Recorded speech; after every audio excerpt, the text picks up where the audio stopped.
Any plans for this evening? Perhaps a game night? It's game over, man. It's game over. Shut up.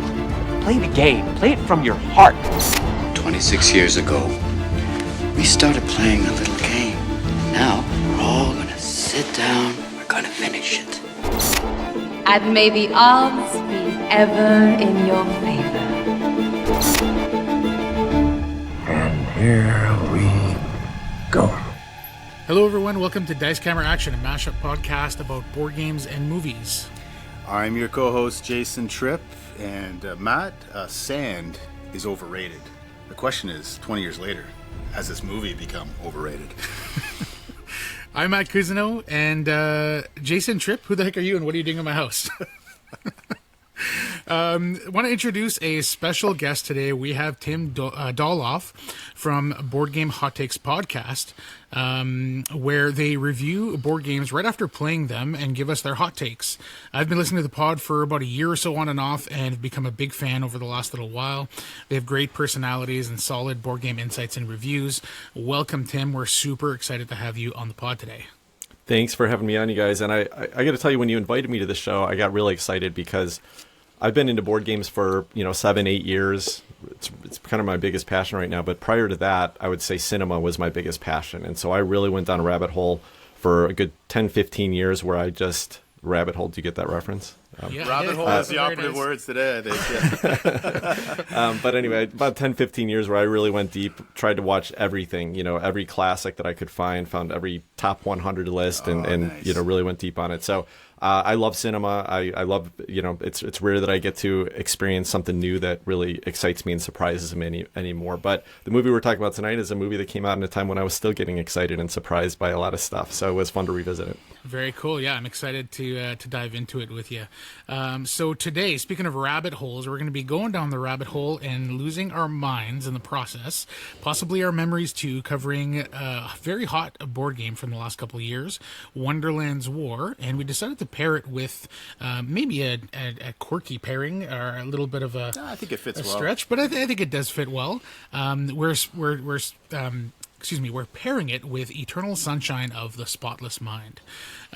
So both kind of like mind twisty themes, to do with memory, dreams. There's definitely a little bit of madness happening in the game and For in sure. the movie. And hey, we've got some Canadian shout outs to Jim Carrey here, our boy who stars in this one. A little bit of a turn for him from his comedic roles. So excited to talk about this, but we're going to dive in as we always do. We're going to dive into the board game here first, Wonderland's War.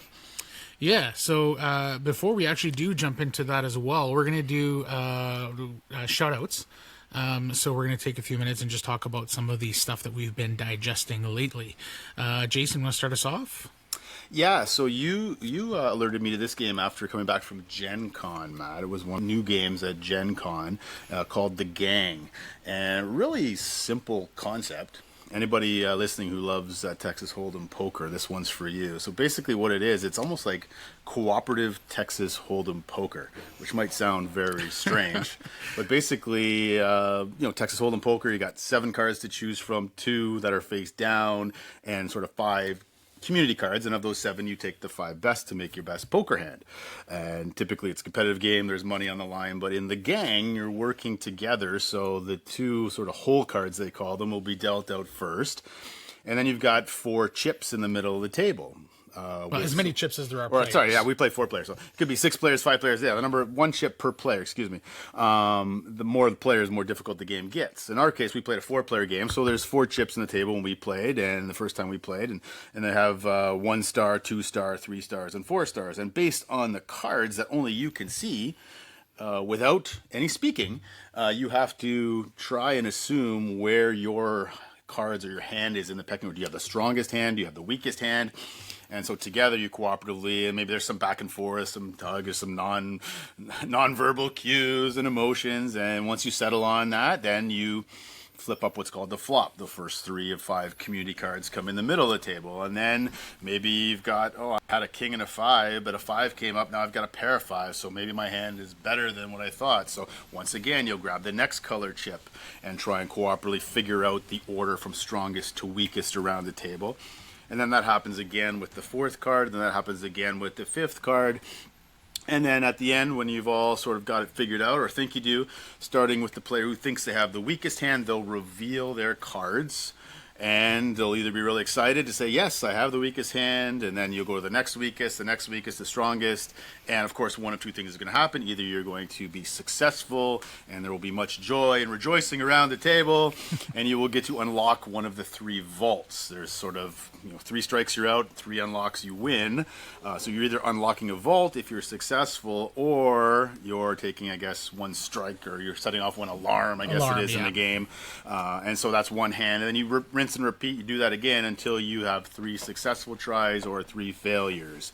And you can add sort of special abilities and characters too that if you are successful, if you're getting too good, it will sort of pull you back, give you a greater challenge. If you hit that alarm, it might give you a boost or something to be more helpful. So I found it pretty cool. It's such a simple, elegant concept for a game, but a lot of fun around the table. There's always a good laugh or a good story to tell at the end of each round. Oh, you got that, or I had it, then you got an ace at the last card, and things could really change. So there was a couple hands where I had the worst hand, and by the end I had the best hand, and it was so confusing. You almost got to see people's chips. Yeah, you look at the in front of each person. They'll have a white chip for pre-flop, and they'll have a yellow chip for after the flop, and then an orange chip for the turn, and then a red chip that represents the river. So when you look at the chips in front of each player, it kind of tells a story.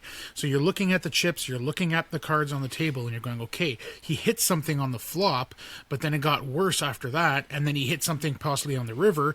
So chances, and then he started really weak, so he probably didn't have face cards pre-flop. Anyways, it tells a story. You're trying to kind of decipher that. You got to kind of intuit what people have based on the progression of their chips. Yeah, so, and my favorite part of the game is the part where we're fighting for these chips. So like it's hilarious. The cards turn over, or the cards are dealt, and then like I reach for the 4, and then the rules say like no communication. You just grab chips, and you can grab chips from wherever in front of other people, etc. So like I grab the 4, and then Jason's like no, and he grabs the 4, and I'm like no, I'm pretty sure. Then I grab it back, and there's lots of moments like that, and all of a sudden somebody else jumps in and they take it. You're like, whoa, what is that? Where does that leave us?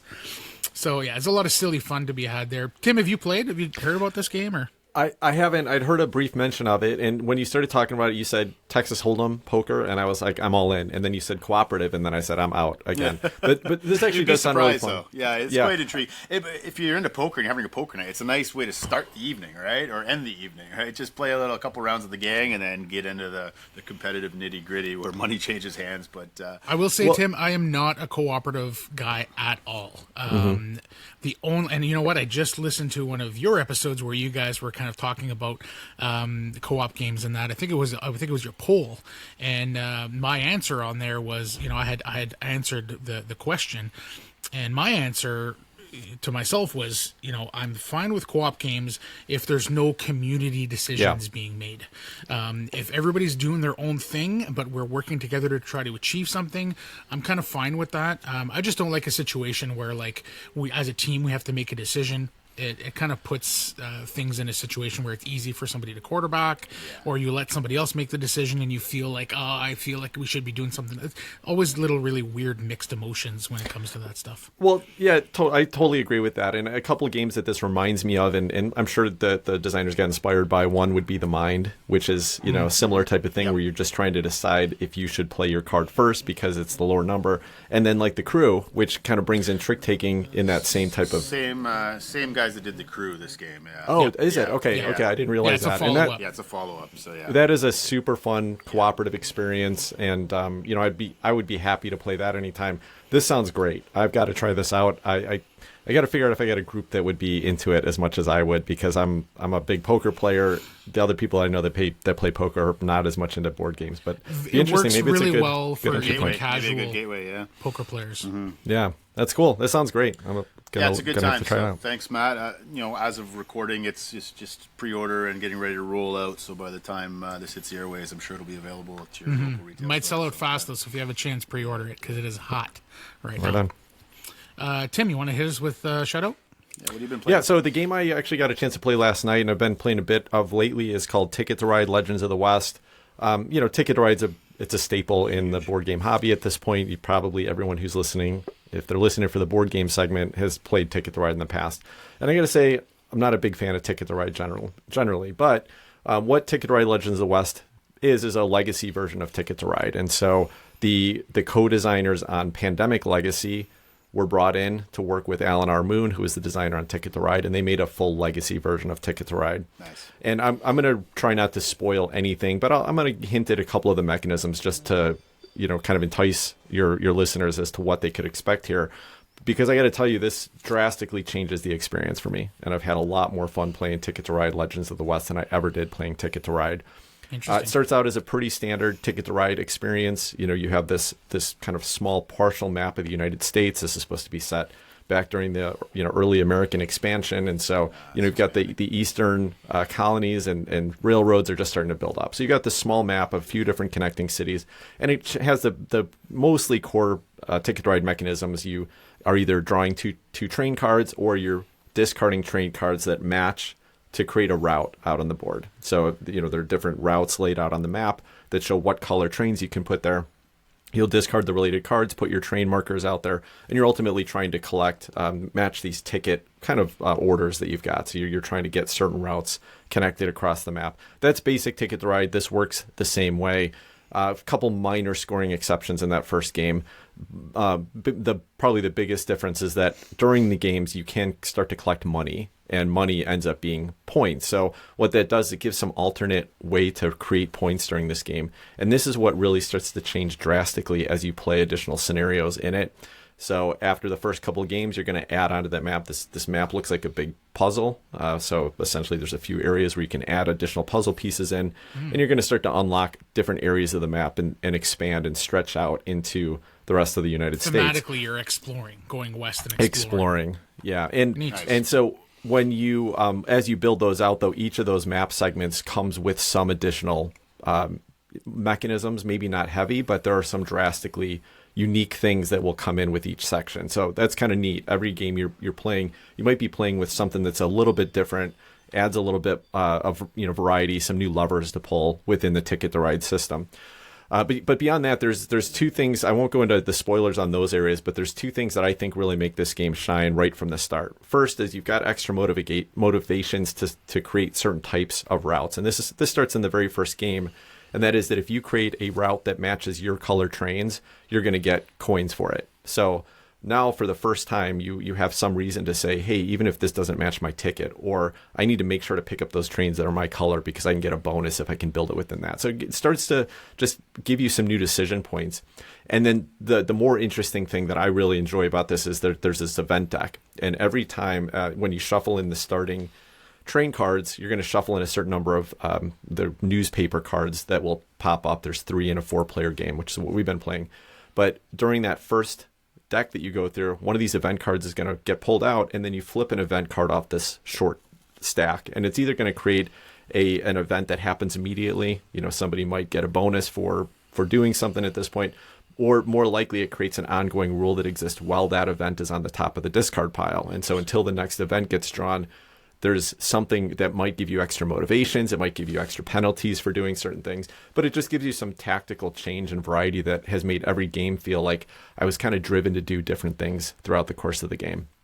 So, with that said, that gives you just a glimpse into what you're going to experience here. But, my final thought on it, I'm 6 games in. I think it's a 12-game campaign on it. And then you end up with like a unique map at the end of it. But where I would have rated Ticket to Ride like a 6 for me, just because it's a fairly simple game, it's a redundant actions. This is sitting at a 9 for me right now. Wow, I really am having fun exploring it, playing it. Have either of you guys gotten a chance to play this yet? I haven't. I've heard about it, and I was intrigued. I've been thinking for years this is due for a legacy version, right? After Pandemic got that treatment, and Pandemic Legacy, I think one of them is still in the shrink wrap on my shelf. It's kind of lost its luster after going through a real pandemic, but this is great because I still have the original and I have Europe, and I just keep them on the shelf. I'll pull them out occasionally when I have non-gamers over as kind of a gateway experience. But I'm like you; it's like a 6 out of 10. It's just kind of ho hum. But I'm intrigued. I'm due for a good legacy game. Usually, I pull one out every winter and go through it with my family or gaming group. So maybe you and I can start, because I'm totally fine with Ticket to Ride, 6.5, 7, whatever. It's a good game for what it is. As far as I'm concerned, it's been great to help get my son into the hobby. He loved that game for a long time. We've kind of graduated from that. Even my 7-year-old has graduated from it at this point, and we've moved on. But yeah, I'd be open to that. And to be honest, I've never played a legacy game. Oh, wow. So I am, I mean, especially now that we're doing a podcast, probably a good idea to expand my horizons and try out a legacy game. So maybe something we can look at. Something to get us through the cold, harsh Canadian winter. Yeah, exactly. Yeah, so a couple things that I'll add based on your guys' experience. First of all, is that this is probably my second favorite legacy game I've played, and I try to play most good legacy games, things that are high rated. And Clank Legacy right now, the first one. Love that experience. I mean, it's got its flaws, mainly the fact that there's so much storytelling that happens that the game flow gets interrupted quite a bit. But beyond that, I really enjoyed the story that got told. I like Clank as a base game anyway, so it just added to that. I think Ticket to Ride Legacy does the best job of taking what was a base game and turning it into something that feels fresh and new. I will tell you that it gets much heavier pretty quick than base Ticket to Ride. So I've been playing with my parents when they're visiting, and they love Ticket to Ride. They're doing fine, but if I wasn't there to kind of help manage and remind them about all the little things that you got to do and the little decisions, I'm sure that they wouldn't continue with this, even though they're enjoying it. So just keep that in mind. You may not want to introduce this to a gateway gamer because it's going to get pretty heavy for them quick. But I do think it does a great job of bringing the Ticket to Ride, package and to us hobby gamers and giving us something that's meatier and something you can really enjoy. But I do think that, Rob Davio and Matt Leacock obviously did this successfully with Pandemic Legacy, and you can feel Rob Davio's, input into this. He really knows how to give you that kind of the build out, the surprises. There's fun things that show up in this game and fun choices that get added every game that it's great. I'm really digging it. You've definitely hooked me and probably a lot of our listeners, so thanks. Yeah, question on that. Like you say that you've played with your parents here and there. Mm-hmm. A legacy game, as I understand it, you kind of want to play with the same group. That's right. Over and over again. So how does that work? So this, my parents don't live near me, but I bought this for them for Christmas last year thinking they would play it together. But because of the extra overhead of trying to understand how to start with a legacy game, they never got into it. So when I was out visiting them a couple months ago, I helped them get started with it. Okay. Yeah, and so we opened it up with them and started playing. We got through 5 games on that trip, and then they were just visiting. I had to travel for work, and so they came out to spend some time with my daughter while I was traveling. And right before they left, we got a chance to play a 6th game last night. I wish I'd gotten a chance to play more. So they brought their copy with. Now, this game does have a mechanism that allows you to kind of switch. Like if somebody has to sit out a game, it totally handles it fine. So you could play this with 5 regular people, and then you sit out, one game, somebody can't make it to that session, and you get a couple games done, they'll be fine. They'll miss out on the fun that you got out of it, but you can totally do it. I would recommend you try to get the whole campaign done with the whole group. I think you're going to enjoy it more. But that's one of the challenges with Legacy or any kind of campaign game, right? It's getting the right group together, the same people together repeatedly. It's probably not going to be any different here, other than the sessions are taking an hour or less, so you can get 2 or 3 sessions done in a game night pretty easily, and that's nice. It means that you really could get this done in probably 4 sessions or something like that. Nice. Now, Tim, I know with some Legacy games, once you're done the campaign, that's it. That's all. Can't never touch it again. Some you can continue to replay it as standalone. Can you do that in this case? Or yeah, for sure. Yeah, I'd say this is probably closest from what I've seen to like Clank Legacy. When you completed that game, you had a unique board that was it's going to be built out a little bit different. You're going to have some different cards that have been unlocked, and you'll be missing some cards that other people have because they got ripped up or whatever, right? But you do have an experience you can still play afterwards. Ticket to Ride Legacy looks like, based on what I've read, does the same thing. And what we're building out here is pretty cool. We're having an impact on this world that's building out. For example, we were joking last night because I made Duluth into a large city, which of course Duluth is not a large city, but it's fun. Our little United States, our alternate reality United States, is going to be built out a little bit differently. And so, yeah, apparently it's going to be a playable game, and I think for me would be a more fun playable version of Ticket to Ride than the base game would. Sure. Unlike something like Charterstone, I don't know if you guys ever tried that.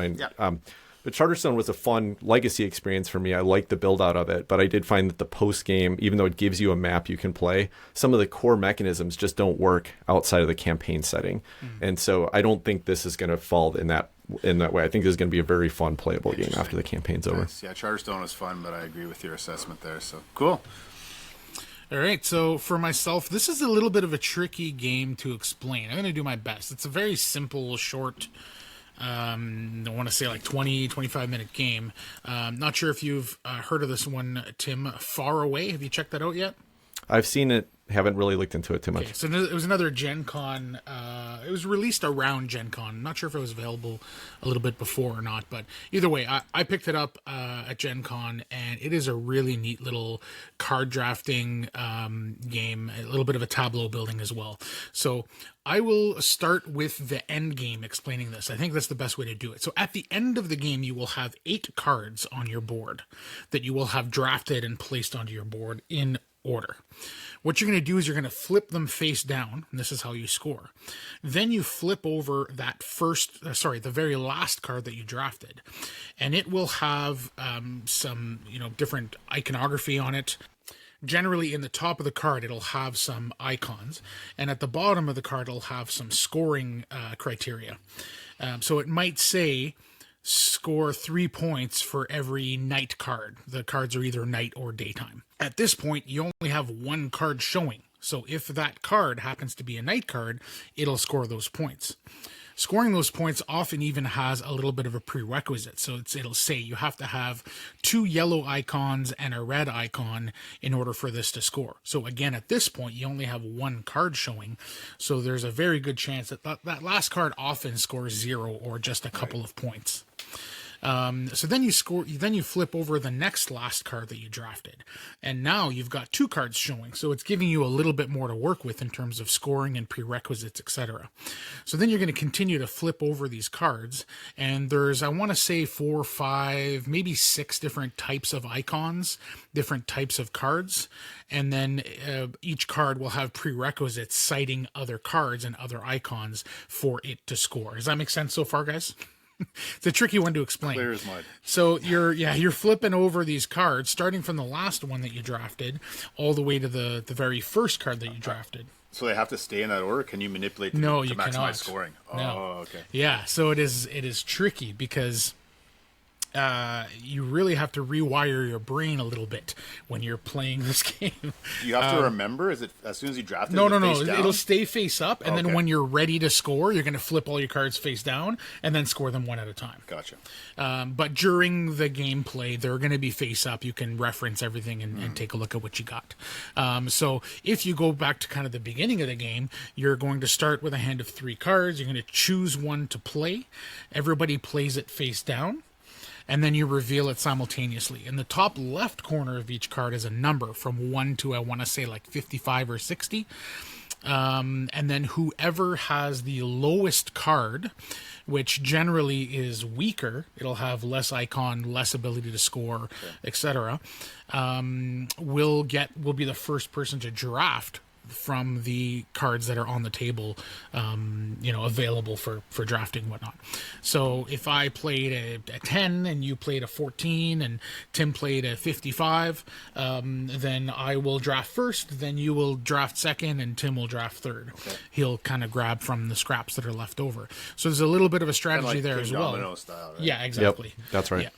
So there's a little bit of a strategy there as well. If there's a card you see on the table that you really need, then you might look at playing a lower numbered card, so that you can go and grab that card. Yep. And that happens often because there's a lot of times where the first card that you play says that you need 5 blue icons to score like 20 points.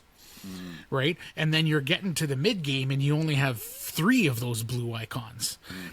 So now, as soon as one of those blue icons shows up, you're going to try to snag it as quickly as possible. So you're going to want to try to play a lower numbered card so that you are the first to draft. So there's really just, for a game that's super simple of like looking at your cards, what do I need to score this? The ability to do that and build a tableau that's actually going to score you well is fairly difficult, and very interesting interesting because you're kind of, again, rewiring your brain to sort of work backwards for the scoring mechanism.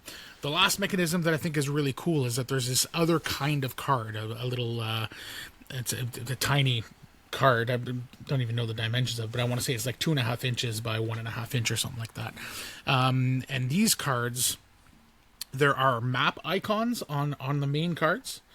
Anytime that you play a card that is higher than the previous card that you've played, okay, so that number in the top left corner, you get to draw one of from this stack of little cards. And these cards also have icons. They're either night or day. A lot of them don't have any color specifically, but they'll give you different icons and different things. So it's a kind of a way to cheat out So that's extra. another factor, try and squeeze out a few more points throughout the course of the game. And then there's map icons that show up sometimes on your main cards. And for every map icon you're showing, you get to draw an extra one of these special cards. Yep. You still only get to keep one, but if you have 3 map icons on your board and you play a higher number than your previously played card, then you'll get to draw 4 cards, 4 of those little cards to choose from. So it just gives you way more flexibility. Yeah. And those little cards, those like special cards, they're always face up. Okay. So that will help you score your first, or I should say last, Right. You know, Working the your way first back, cards that you're revealing during the scoring. Hopefully that makes sense. It's just like a really interesting little drafting game that plays in like 20 minutes. A lot of the actions are simultaneous, of just like playing a card, drafting a card, other than the drafting, but playing and all of that stuff is kind of simultaneous. So I mentioned it's it fairly briefly, quick. but King Domino came to mind right away because you're depending on the number you play, like how bad do you want to draft first, or you want to wait and go first next round. So different terrains, trying to fit it all together. This sounds like it's a little more in depth. Yeah, it's like King Domino with more scoring criteria, more different, more complex scoring criteria, and then the factor of like revealing that last card first and then flipping them one at a time, revealing more and more, and your last 2 or 3 cards often are your big scoring cards. So setting that up is fun. What I really love about this game is that like dopamine drip you get when you get to that scoring and seeing how well you did, and when you get to your last 2 or 3 cards and they like score huge, that's a huge payoff. That is a lot of fun. Yeah. So Tim, did any other games come to mind when Matt was explaining? Well, interestingly, Faraway came to mind because I had forgotten the name of it, but as he started to explain it, I realized I'd actually played this game twice before. Great. Let's hear your thoughts. Well, the funny thing about it is the first time I played, someone had invited me on a game on Board Game Arena as an async game, and I hadn't really read the rules. I kind of glanced at them, and I started playing it, and I'm having fun drafting these cards and making those choices. And then we got to the end of the scoring, and I didn't realize that it scores one at a time and from left to right or whatever. Backwards. And I got a dismal score on that one. This game is interesting. It does remind me of Furnace. If you guys have played that, because it's got that kind of, you're building up the tableau and then it has to run in a certain order. What I like about it over Furnace is that Furnace gets really grindy. You end up kind of doing the same things to build resources, to run an engine, to build resources. And this one is just, it's fun. It's quick. It's like you're doing this draft and then just kind of see how it runs together at the end. Reminds me a little bit of like Fantasy Realms, except with a more interesting draft because it's all face-up draft and you get a few more choices in it. Fantasy Realms, right? You're just like drawing cards off the top of the deck and then hope that they all compile and score up at the end. But this scores more smoothly. The one thing that I think is interesting about it is that this is one of these games that you could teach somebody really quickly. So it's great for like a entry weight teach, but it's such a weird way to think about the scoring that I think people who are playing this as kind of a new entry into board game are going to have a hard time actually having fun or accomplishing anything with it. But that said, it's a fun filler from my perspective. I think it's a great little game for spending 30 minutes at the end of a game night. It's great. Okay, so that's what we've been playing of late. Let's just pivot to what we've been watching, because here on Dice Camera Action, it's a mashup podcast. So those are the games we've been playing. So one movie I watched recently that was probably one of the biggest surprises of the year. I had heard some good banter about this movie. It's not necessarily my go-to genre. I'm not a big kind of horror or anything too sort of grisly, but this was a sort of, I'd say it's more of a thriller than a horror movie, sort of a serial killer thriller called Strange Darling. And caught this in theater. And let me just say, aside from Dune Part 2, which is just glorious on the big screen, this is probably the best looking movie I've seen in 2024. Wow. The cinematography was incredible in this movie. The cinematographer is an actor that people probably know, Giovanni Ribisi. No way. Yeah, but The cinematographer. Yes. Interesting. Yes. And I tell you what, as good as an actor he is, I think he's got a bright future as DP. The cinematography was exquisite. I kind of eye rolled right at the beginning because the title card flashes on the screen and it says, this movie was shot in 35 millimeter. I'm like, oh, geez, that's pretty pretentious. But I tell you what, it definitely earned that title card because it was just exquisite the way this movie was shot. And it's basically a two-hander. It stars Willa Fitzgerald and Kyle Gallner. And in the credits, Kyle Gallner is simply called the Demon and Willa Fitzgerald is the Lady. And the very first shot, interestingly enough, this is non-linear storytelling, much like the main movie we're going to be reviewing today. Yeah. So it's in 6 chapters, but the chapters are all scrambled. And so the very first shot, we see Willa Fitzgerald's character, the Lady, running out of the woods with blood dripping down the side of her face, her ear, sustaining an injury, with Kyle Gallner, the Demon, sort of chasing her in a truck with a shotgun. And she's just booking it. And you're like, you're just diving right into the story. And the song Love Hurts is playing in the background. And it's like, okay, here we go. I have no idea what's happening here. It's this game of cat and mouse. And then all of a sudden the story flashes forward and flashes back. And you're trying to put the pieces together. What's happening here? And it's just a really... Sometimes movies like that can be gimmicky. This didn't feel gimmicky. It felt intentional and it really worked. It kept me on the edge of my seat the whole time.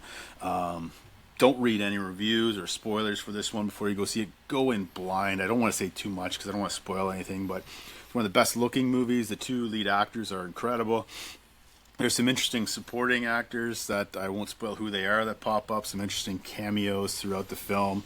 But it's a pretty wild ride and journey from start to finish. The sound design, the mix is incredible too. Whenever Kyle Gallner's on the screen, you get this like kind of booming on the screen, like this sort of intense music. And yeah, there's twists and turns and unexpected things happen throughout the film. And I was pleasantly surprised for a movie that's not typically my go-to genre. It's Strange Darling. It's a 4 to 5 star film for me, and it's worth checking out if you can see it on the big screen. I highly recommend it. And again, go in blind. It's a wild ride. Very cool. I'm very excited for it. This year has been such a low, like in the theater, it seems like everything that's out there are just horror movies or thriller movies. And I think this is tied to the writer's block that happened early last year, and just, anything that was kind of bigger budget, bigger production just hasn't made it out yet for the most part, right? There's been a couple, but it's been in my opinion, a pretty weak year for movies. But what's happened is that all these thrillers, all these horror movies are just blending together. They haven't stood out to me, so I haven't really been inspired to get out to the theater and see a whole lot this year. But yeah, Jason, that sounds pretty interesting. So intrigued at the least to go check it out. Yeah, the director is J.T. Molnar, and this is his debut. I'm always interested to see people's creative debut. I guess him and Giovanni Ribisi have been like film bros for years, and they've been fooling with cinematography stuff. And so we hired him to be the DP on this, and it's pretty exquisite. So for the visuals and the sound mix alone, and the acting in the lead roles, it's worth checking out. If you don't mind some grisly stuff in a film, it's definitely worth a watch. Yeah, right up my alley, that's for sure. I am excited to check it out. Cool. Tim, what you got? Loving the theater this year, so I'm going to talk instead about a show that I have gotten a chance to see. And there's some pretty great television that's happening these days. I haven't typically been a big television person, but I love the new serial, kind of drama, sci-fi stuff that's been coming out from some of the major studios. In this case, it's an Apple TV show, and this is Dark Matter. My wife and I just finished the first season of this a few weeks ago. It stars Jennifer Connelly and I should have his Joel Edgerton. Thank you, Joel Edgerton in it. Huge Jennifer Connelly fan myself. I've been a huge fan since I was 12 years old and saw Labyrinth for the first time, and I've been. Haven't we all been? That's right. My childhood crush. Yeah. Well, same here. So no, she's mine. You can't have her. So this was, I think.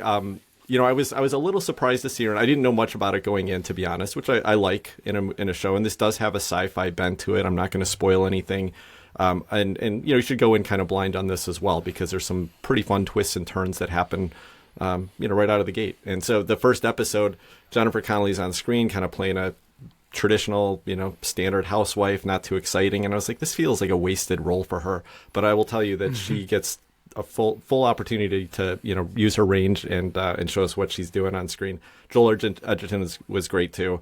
But I found it to be a pretty, a pretty solid, well-produced, well-made sci-fi series, deals with alternate timelines, and I'll just stop there and say that. And I'm sure the science behind it is all nonsense, but that's okay. I don't watch sci-fi for the science, to be honest.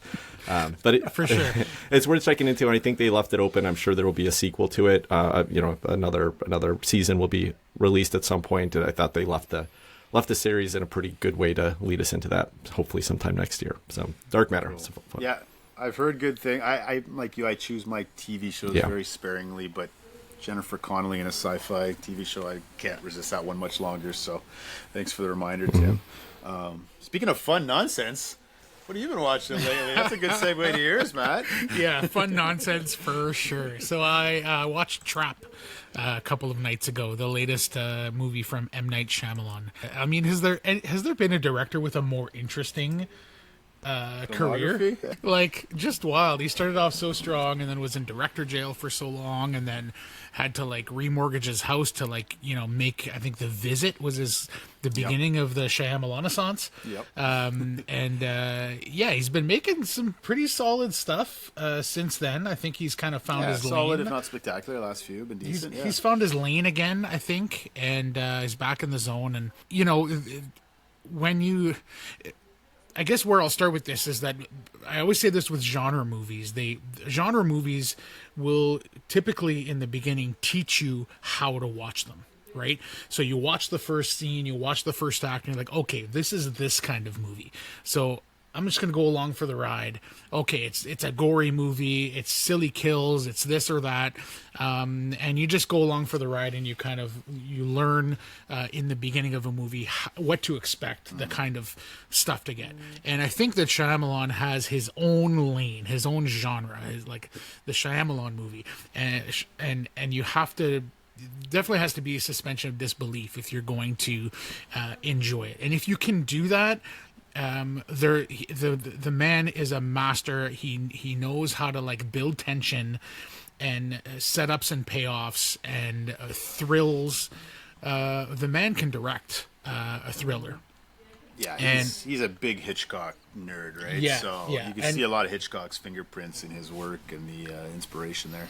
Absolutely. So if you can suspend your disbelief enough to enjoy a Shyamalan movie, you're gonna have some fun. And I will say that Trap is the movie that tests that theory to the limit, because the premise is wild, it is silly, it makes basically no sense. And that's where we start. From there, it gets, just wilder and wilder. But again, if you can just shut your brain off a little bit and just go along for the ride, there is so much fun to be had in Trap. What I said to my wife afterwards, after thinking about it, for a day or two, I think it's my least favorite of his good movies. If that makes sense. Because he's got 5 or 6 bad movies. And then he's got probably 5 or 6 good movies that range all the way to great, spectacular, iconic films. So I think it's my least favorite, or the least of the good movies, but it's still good, and there are some incredible moments. And I will say that Josh Hartnett is worth the price of admission alone. This man is making a comeback, and he's not just the teen heartthrob that he kind of started out. Dude can act, and he's on a bit of a heater. Yeah, I don't want to say too much more than that. But if you like a good thriller and you can shut your brain off a little bit and you want to just go for a ride, I don't want to say too much more than that. But Trap, a lot of fun. I had a blast with it. Yeah, I just looking on Letterboxd. In my review, I wrote, "It's 2024, and M. Night is putting all of us dads to shame." This is basically his gift to his daughter. Oh, yeah, that's right. Who has one of the starring roles as a musician. It's a concert film, basically, with a serial killer twist to it. And, I guess it's kind of like his gift to his daughter. So, this isn't the only gift to his daughter, because his daughter, he was also the showrunner for a show called Servant that ran a few series, and I noticed her name as a director on several of the episodes, so it's pretty clear that he was kind of setting her up as the to take over. And we're talking about, because he has another His other daughter daughter that had just her directed Yeah, she just directed a film this year. The Watchers, I think, which it's is called. not very good. Okay. I hear it's terrible. Have not I've not checked it out for that reason. So I don't know if it's that You know daughter what? that directed some Maybe episodes it's on not, Servant. because it looks like she's actually credited as the soundtrack on Servant, not as the director. Maybe that's interesting. So one daughter's a musician, the other He's one's got 3 the other one's daughters, filmmaking. yeah. Okay, interesting. The other one's, quote unquote filmmaking. Yeah. I hear it's pretty rough. This is I haven't checked this it movie out. is going to be, as most M. Night Shyamalan movies are, is going to be high on my list to watch when it's on streaming sometime next year. You know, it's like my Totally wife fair, and I will yeah. probably enjoy it just fine, but I'm not expecting too much out of it, and I usually don't mind the time I spend with it. Usually some fun scenes, some fun characters, and likely to be. What's your guys' favorite M. Night Shyamalan movie? What do you think still stands out as the best of his?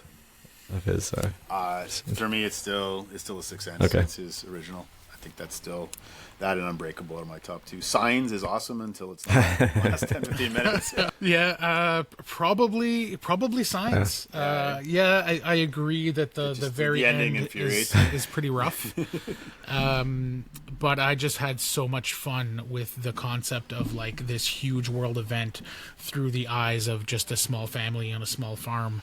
And how they have to deal with it versus like Independence Day, right? Like it's just like two sides of the same coin. Really? You're going to land on a planet that's the majority of water and that's your kryptonite? Like, come on. Swing away. Well, that's what he does wrong, right? Spoiler. Most of the time is he gives us a twist and it doesn't really pan out. But Signs is my favorite as well. And it's to me it feels the most like what Steven Spielberg would have made. You know, the introduction of the characters and the setting at the beginning, the little glimpses you get, and whether you don't know whether or not it's just a fraud or whether it's actually true aliens until that scene where Joaquin Phoenix is sitting in his living room and he sees a screenshot from Brazil, and an alien actually walks by on the TV, and he just jumps out of his seat, and the next thing you see is locked in a closet with a foil hat on because he realized how scary this all is. I think it does such a great job of all that setup, and like you said, until the end. But I think it's worth sitting through anyway. Yeah, I mean, it's good. that ending is such a small part of what makes of like, for me especially, so many people I find rely on a good ending to make a good movie, and I think for me it's a small part of a movie. You gotta appreciate the ride that you're going on as well, and like the thrill that is Signs is just like so much fun, and it is hilarious. It's quite rewatchable Yeah. as well. Yeah, there's so many incredible moments of tension and terror and laughter, and there's just so much going on in that film. And maybe the best M. Night cameo in his own movie. Is Specifically in his movies. Yeah. Right? Yeah. Not bad. Yeah, A that significant scene, role. He has a that significant scene role with in that his movie. wife is like heart-wrenching and incredible, and it's just like so much fun to be had there. Yep. Yeah. All right, let's get out of the rabbit hole. This is not an M. Sorry. Night podcast, but I could go on it forever with M. Night. One of my favorite filmmakers, like despite his flaws, one of my absolute favorite filmmakers. Let's move on. So let's get to our. You to some more filmmakers. Well, I did want to just say really quickly, you asked the question, or said that the ending wasn't the most important part of a movie, and I might agree with you, but I also want to ask, why not have it all? Why can't you have the great, setup and then also a great ending? And that's where a great That's film why The comes Sixth together. Sense is my favorite to this day, because It does. That's the twist of all. You're right, and it does pay off, and even on and when you go rewatches. back to revisit it, it's like, wow, you start connecting the dots, right, and seeing things you missed the first time. That's true. Yeah. Unfortunately, I had that one spoiled for me, so I never got that experience. So that's probably the main reason that it's not my favorite, despite like loving it and appreciating it. It's a great film. I think that's probably what. But I think you're absolutely right. It's like it's probably what takes a movie like that for me from like 9 to like an 8.5 or something. Like I'm just making up numbers here, but it takes a little bit off the top. But It's nice when a film can stick the landing. yeah, absolutely. Okay, so let's get out of the rabbit hole and jump into a different rabbit hole, which is our feature review on the board game side of things today. We are reviewing Wonderland's War. Before we jump into it, are there any other pairings and or movies that we could have considered for this theme? Or movies to pair with this game. Yeah, or vice versa. Anything jump to mind, Tim? Well, I mean, the clear choice would have been something like, well, I'll tell you, the second Alice in Wonderland, what was that called way back in the 80s? Through the Looking Glass? No, that's the newer sequel. Anyway, there was a sequel to Alice in Wonderland. I can't, like the animated? No, it's a live action one. And I'll look it up here while we're talking. I'll get back to you on that in a second. Sure. But I did think that the first option, when we were looking at Eternal Sunshine and talking about an alternate game with it, is that, are you asking that question? Are we getting to that, or are we just talking about the... Yeah, no, either way. Because I got a game in mind too, but I just pre-ordered it. That's the thing. We talked about Unconscious Minds, and unfortunately, it's not... I just pulled the trigger. It's not available, or it wasn't available for us to play at this point, but I think that would have been a really, really cool mix with this. I'm really fascinated by this game. I just pulled the trigger on a pre-order, and I can't wait to get it to the table. Just kind of analyzing dreams and whatnot. That would have fit perfectly. But yeah. No, I think we did well, though. Having played the game and revisited the film, there's some interesting thematic ties and crossovers. So let's go down the rabbit hole, Matt. Take us down the rabbit hole. All right. So Wonderland's War, published by Druid City and Skybound in 2022, designed by Tim and Ben Eisner, as well as Ian Moss. Plays 1 to 5 players. Plays in it says here 45 to 125 minutes. I guess it depends on the player count, because it is a game that's just straight up like turns per player, basically. The weight on BGG is 3.03, so just a hair over 3, and currently sitting at 8.1 rating on BGG, which puts it at 144 overall. So we'll do a very quick rundown of how the game plays. So essentially, there are 2 phases to the game. So this is a little bit of an area control game. And the first phase is called the Tea Party, and there's basically a table around or a rondel around the center of the board, and on this rondel you put out cards. And you put it all the way around the table, and then players take turns moving around this rondel, and they can go as far as they want to the card that they want. But if they go too far around and they have to, do a full cycle of the rondel, every time they pass what they call the head of the table, there's a kind of a negative thing that happens. They have to roll for shards, which would be negative towards a few other things in the game. But you're essentially kind of moving to different seats at that table, grabbing cards, which essentially works as a little bit of a draft. And then these cards have all kinds of icons on them that'll give you supporters, which is like warriors or meeples that you're putting into the different zones around the table that you're going to fight over in the second phase. You're also getting quest cards, which will give you during game feats that you can accomplish for points, as well as end game scoring conditions. It'll give you chits that you'll put in a bag. This is a bag. What do you call that? A bag puller? Bag puller is what you would call it. So chits that you'll go into your bag. So we'll get to that in a minute. But that is essentially how you'll do your combat in each of the zones in the second phase. And it will give you have a personal player board that has a bunch of abilities that you can unlock.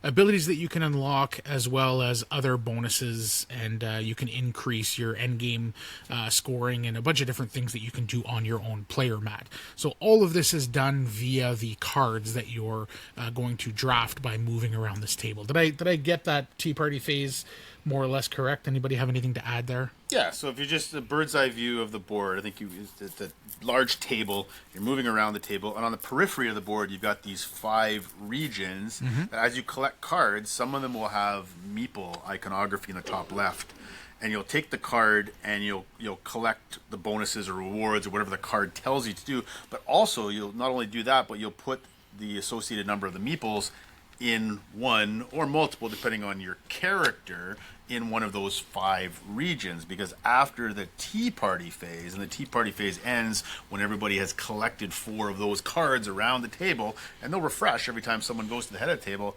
then we pivot to what we call war phase. The war phase. Maybe you can break that down for us, Matt. Yeah, so the war phase then, there are, like you said, there are 5 regions, and then one at a time we'll go through the regions and wage war. And the way this happens is by pulling chits out of your bag. And there are some negative chits that start in your bag that will make you lose supporters. And as soon as you run out of supporters in a region, you're out of it's called busting, and then you put your marker to 0 and you do not participate in this war anymore. And last man standing wins, or the first one to go all the way up the track to the 25. Now, the way you move up that battle track to represent how much, I guess I don't know how you would... Power and strength. It's basically power or strength, yeah. Sure, in each region. The way you move that up is by pulling chits out of a bag. So everybody who's participating in the war will put their hand in their bag, pull out a chip, and then reveal simultaneously. If you want to stop at any time, you just pull out an empty hand and you say, I'm going to tap out, because you may want to tap out early because you know you're not going to win the battle. Or on the battle track, you'll get to these, sometimes you can get to a symbol that's called a forge symbol. And we should talk about a player mat. Everybody not only has the table that they're moving around, but it's asymmetrical. We each have our own character with special abilities, and every time you hit a forge symbol or stop at a forge symbol on the battle track, or you get a forge token, you can do a forge action, which allows you to increase maybe the strength of your character, or get some more meeples in play, or unlock something. And so you're not only are you collecting these cards and going to battle, but you're trying to increase your strength and your unique special abilities on your character mat as well. Tim, feel free to jump in. You've played this a lot more than me, so you can fill in some of the gaps for us here as we're explaining. Yeah, I was just going to say, the other reason you might stop early versus just being the highest on the battle track, which there's good benefits for winning battles or even coming in second for them. But aside from those forge tokens, the other thing is you all have individual quests, and everybody starts with, I think, 1, and then you can get more over the course of the game. And those quests will have certain conditions you can meet in game, yes, and basically get half of the benefit for it. And so some of the benefits might say stop on a 6, or stop on a forge token or whatever. So you're kind of motivated for a number of reasons, which I think is one of the special parts about it, because the thing is like, and I'm sure you guys will have some thoughts on this, but the risk of making a game just about pulling, taking random shots and being the highest on a track can be really painful when you are not, like when you just have a bad pull. And it can be really painful even when you're not going for that. But there is alternatives here to say, like, I'm at a lot of risk here. I can stop and I can still there's a reason for me to still get involved in this battle, even if I don't think I can win it. So I think it gives you some nice drivers, even if they don't always pay off exactly. Yeah. And another thing we didn't talk about is at the end of the tea party phase, you're actually, when it comes around to your turn and you've already pulled 4 cards, you're going to take your character standee and you're going to put that in one of the 5 regions. And the strength of your leader starts at a strength of 1. It can go up to a strength of 6. So that adds strength value in that battle right out of the gate. And aside from that, one of the cool things in this game is you can get additional characters to support you in the battle beyond your meeples that you're putting out. They don't give you strength per se. They just allow you to persevere longer in the battle. This is maybe my favorite part. You can get these what they call Wonderlandian characters. And so there's 3 of them available. So if you take one of those cards around the table that has a W symbol on it, you can grab one of the 3 Wonderlandians that's in play. And some of them gives you extra chips to put in your bag. Some of them actually give you another standee that can join one or multiple battles and give you additional strength. So for example, we got one here in front of me called the Griffin, and it's worth a strength of 2, and this is the one that Matt just pounded me with the other day. At the start of the battle, move up to 2 of your supporters from another region to the Griffin's region. So that allows you to actually move some of your meeples around from region to region. That can be really strategic, going from one battle to another. You can kind of finesse and get a few more battles and wins. And we should say, when you win a battle, there's rewards that not only do you get the reward on the region, now there's 3 rounds to this game. And so you're going to do this tea party phase, and you're going to do the waging war 3 times.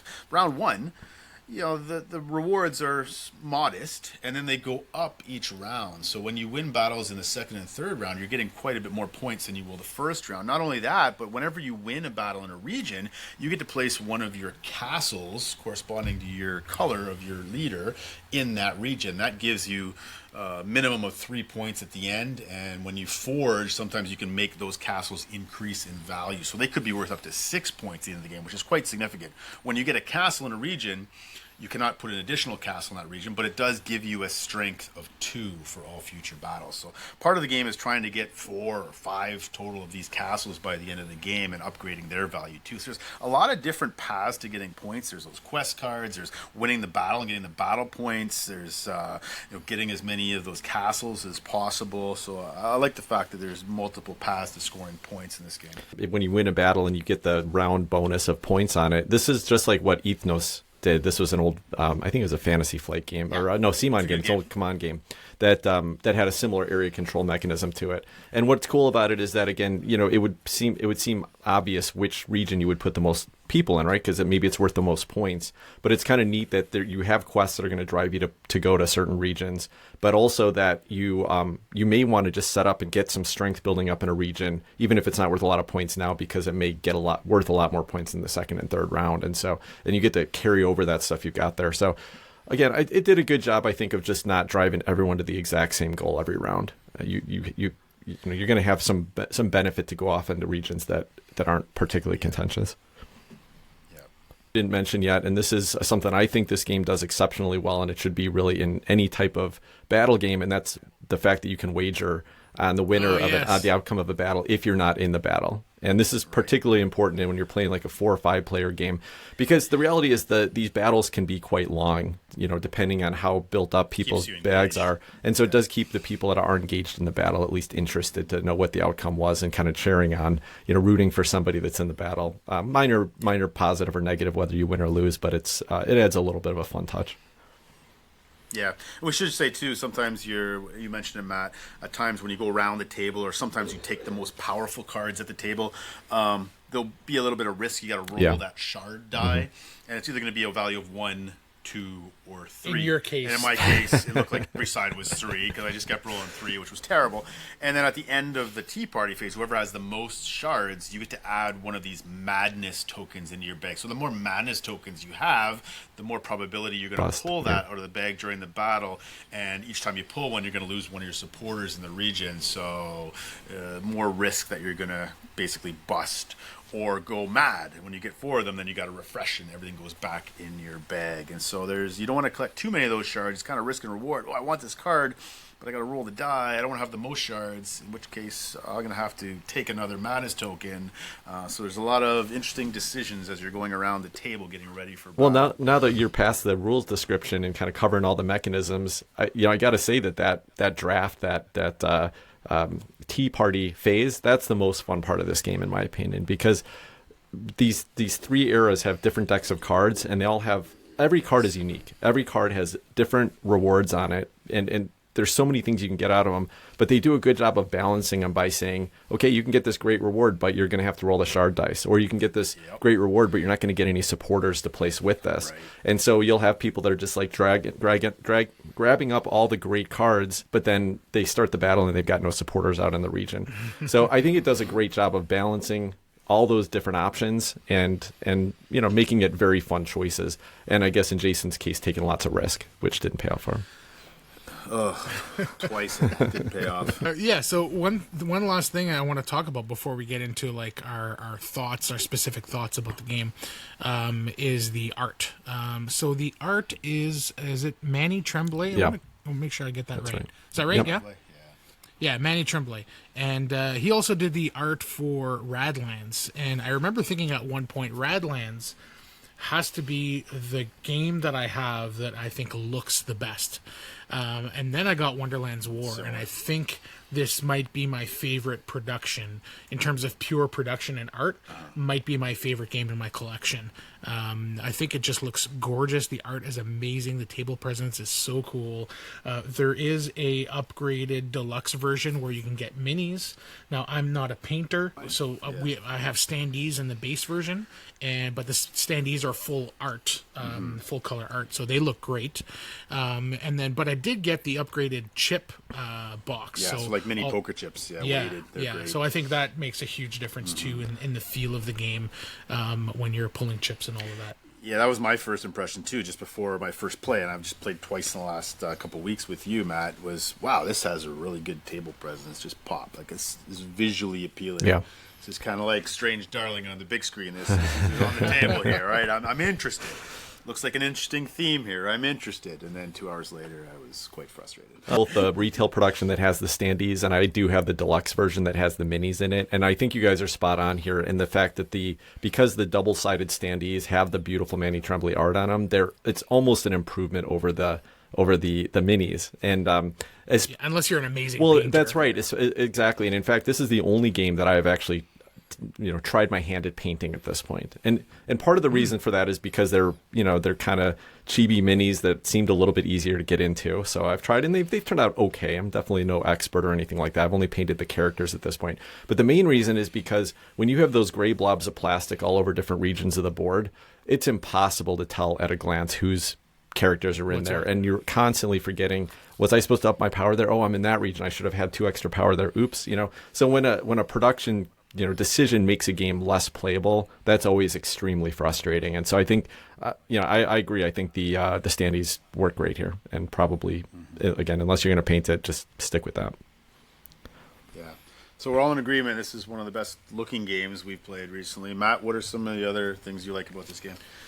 I think I'm right there with you, Tim. I think the meat of this game is in the Tea Party phase, because in a huge way, the war phase plays out mostly based on how you set yourself up in the Tea Party phase, and how players have set themselves up. And there's obviously some decision making and pushing your luck in the actual war phase, but you kind of set yourself up in such a way that maybe you don't have to push your luck as much in certain regions. So yeah, I think there's the Tea Party phase is where it's at for me in terms of the most fun. Those decision points of how far to go around the table so that I don't take on too many shards based on going around too many times, which cards I'm selecting.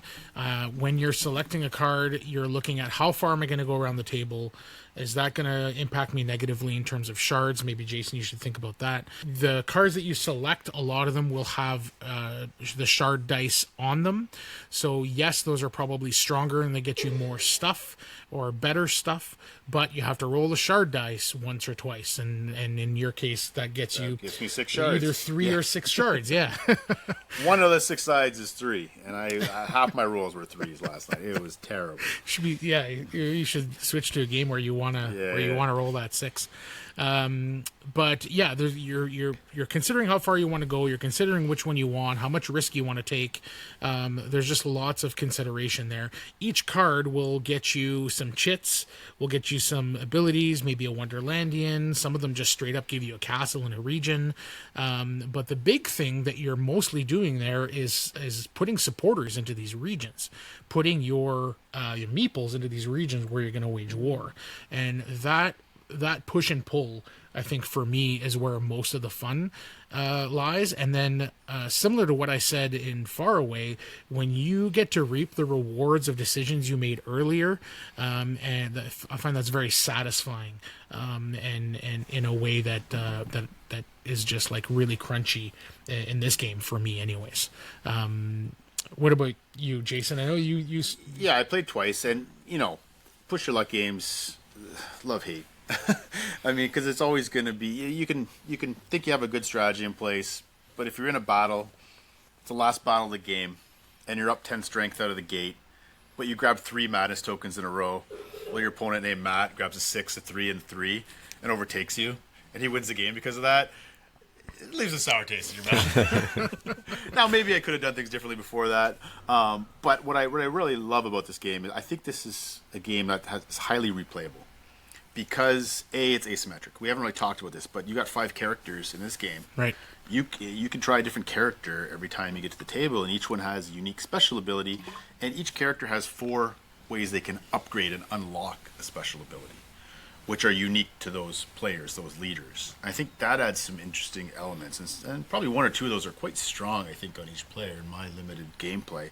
So it's critical you get one or two of those unlocked early on, and so that's interesting. Just the fact that you can, play a different character each time. Oh, I played the Queen of Hearts. All right, that was fun. I'm gonna play the Mad Hatter now. Let's see what that experience is like. So you can repeat that at least 5 times, right? So there's you can say, I'm gonna go for a lot of quest cards this game, but you can't really put all your eggs in one basket. You gotta diversify. You gotta say, okay, I gotta get some quest points, but I gotta at least get one castle in the first round, and I gotta do this, gonna do that. I gotta get some standees. So there's it's an interesting mix of things that you can go for, and so don't get caught up, I would say, in one thing, because there's no magic sort of golden ticket or magic bullet that's a key to victory here. You gotta kind of see what the other players are doing too, which makes for some good interaction around the player board. It's definitely not a heads down game. Yeah, a lot of interaction. Yeah, and Jason, I know you. It sounds like you had some frustration with the bad luck of the draws, the bad luck of the shard dice, and I agree with that. I've been hit by that really bad in this game to an extent where it felt like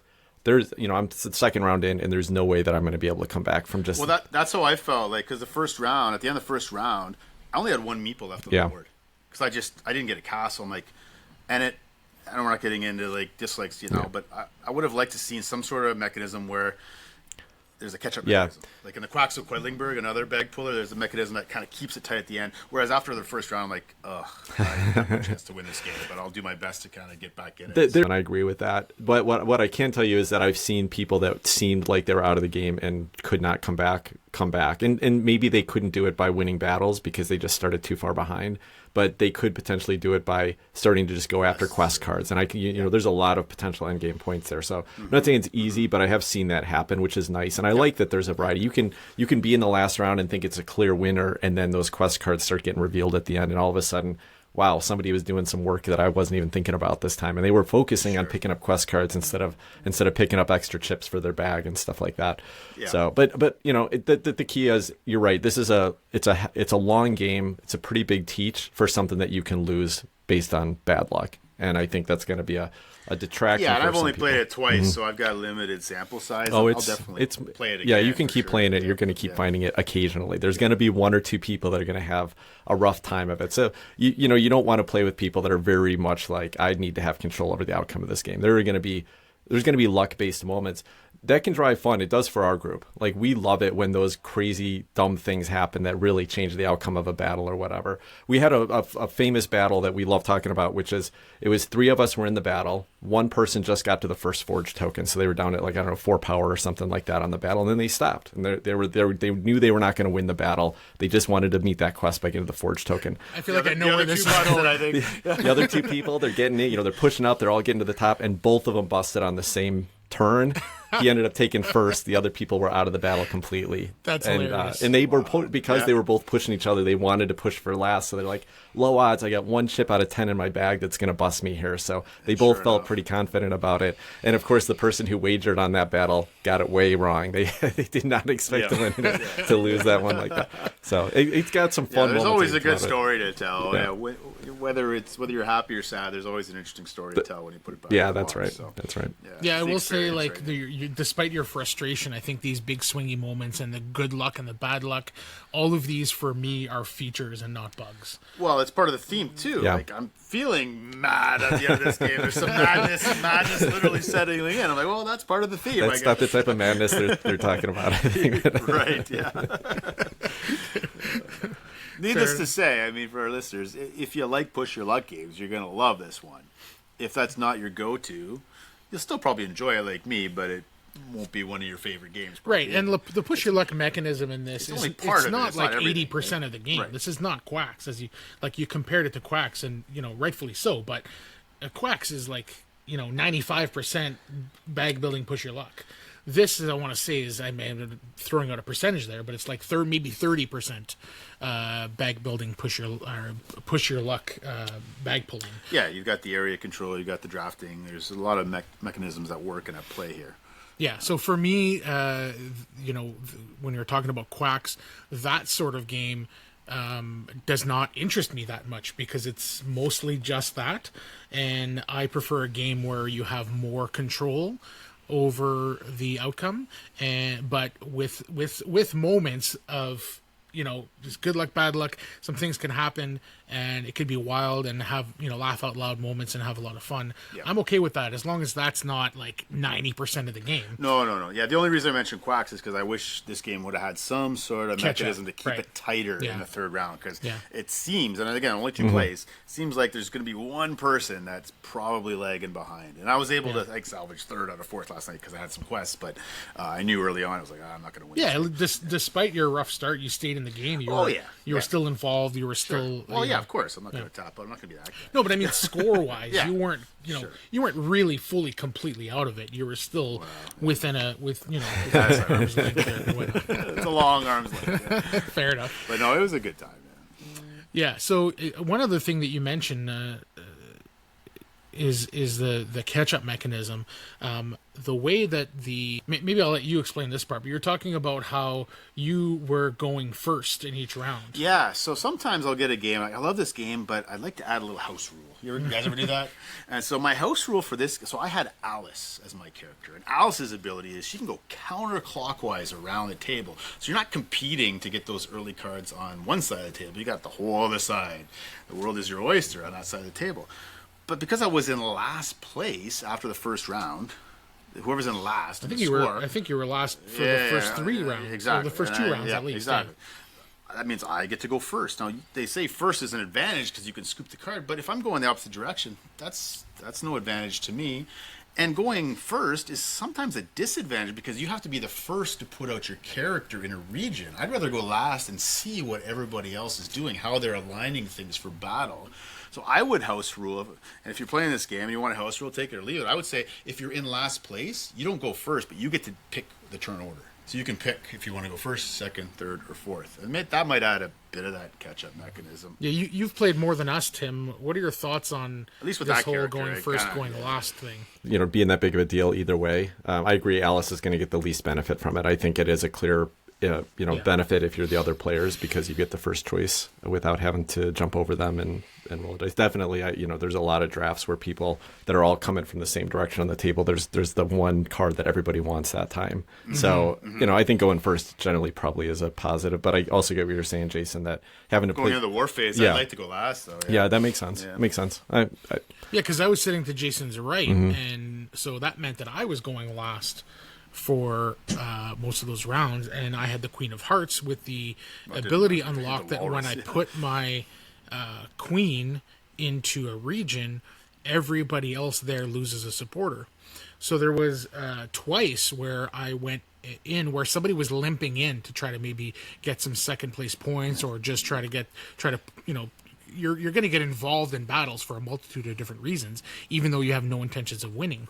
But I was able to put my Queen of Hearts and remove a person from the battle completely.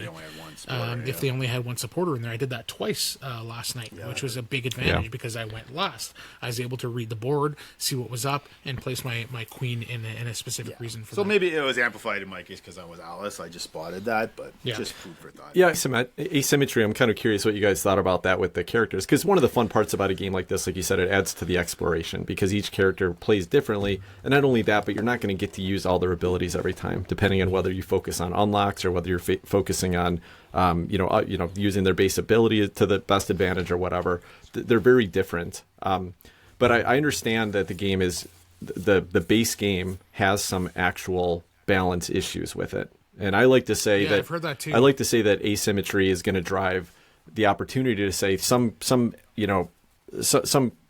of your characters are going to be easier to play than others, and then you can kind of see what as the player who's got the harder ability to play, is a fun puzzle for you to try to get out of, or do you feel like you're behind starting with that? And that's probably how I would have perceived this game even after a dozen plays, except that apparently there's even statistics about it to the point where the publisher went and reprinted some updated mats on 2 of the characters to try to balance them out a little bit.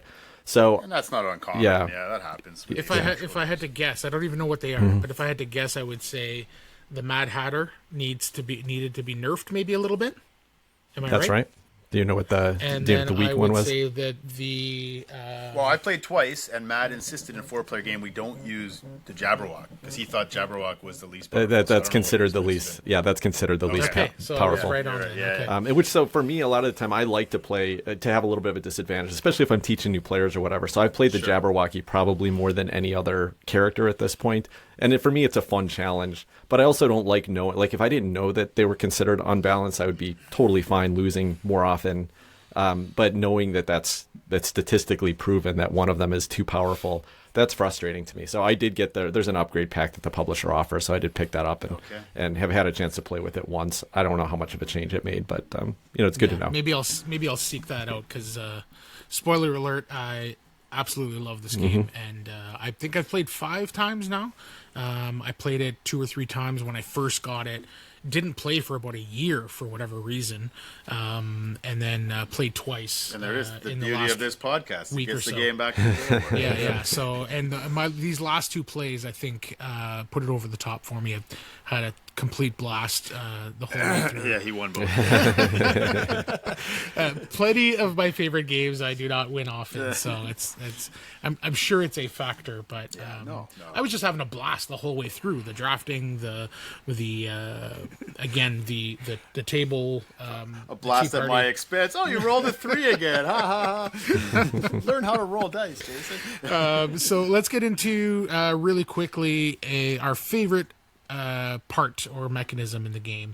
I'll start. For me, it's the Wonderlandians. I just love the puzzle of like early spotting a Wonderlandian and maybe building a strategy meeples from other zones.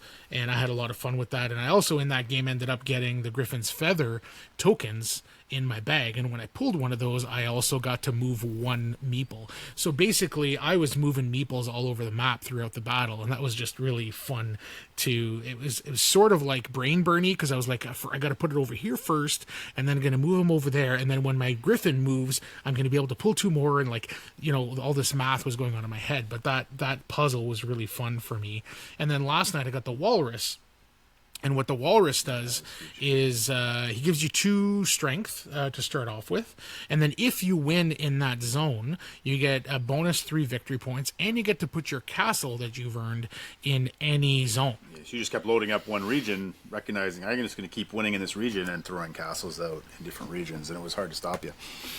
Yeah, so that was fun. A fun way to get castles out. But there was also you have to play the game a little bit differently too, because I couldn't, if I just competed in that one region only, then it would limit the amount of chips that I'd be able to pull. It would limit the amount of forging I'm able to do. It would limit the amount of quests I'm able to fulfill. So I had to sprinkle supporters in other zones and still compete.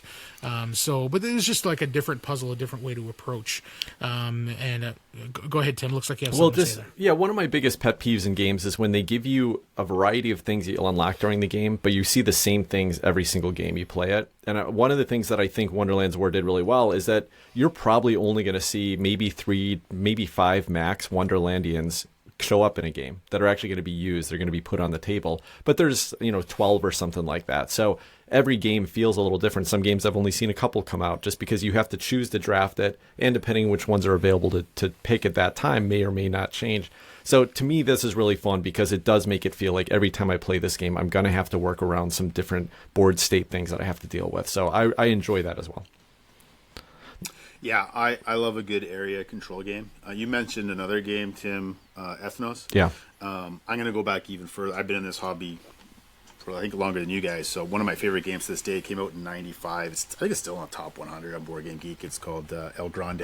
I'm not sure if you played El Grande, Tim. Yep. But it's more of a pure area control game that sort of mitigates the luck element. And I love that game. It's very similar where you've got multiple rounds and playing cards and trying to get at least a piece of the pie in all the different regions. And so I love the twofold aspect of this game. It almost feels like 2 mini games. You've got the tea party phase and then, all right, now we're getting into it, rolling up our sleeves and we're going to battle. We're trying to control as many areas as possible. So, bad luck aside, I think there's a lot to like in this game, and it's a really solid area control game. You mentioned that I love the draft is the best part of it. So I just just think that it's fun that there is never a bad choice there. Every single card that's going to come up there is something fun and exciting, and I love when there's tough choices like that. So I love that part. Jason, I am famously known for saying that El Grande is a party game and getting a lot of hate for that. So Oh no!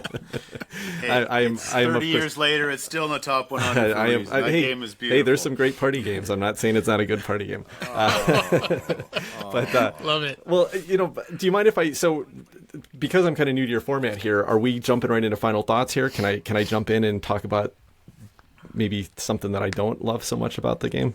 Yeah. So we were gonna. That's the next thing is if there's any criticism, the things we don't like. All right, jump right in that and just say that I enjoy all the phases of the game. I enjoy all the elements. If you go into it with the expectation that there's some luck involved and you can enjoy that, then great. It's a fun puzzle to work towards every time. It runs a little too long, and it's got a lot of things to track. Like, there's literally in the rule book a spreadsheet, like a data flow diagram of how to manage each battle phase, how to manage each cleanup phase, how to manage the drafting phase. And you actually, I thought, after playing it several times, I thought I could forgo that, leave it in the box.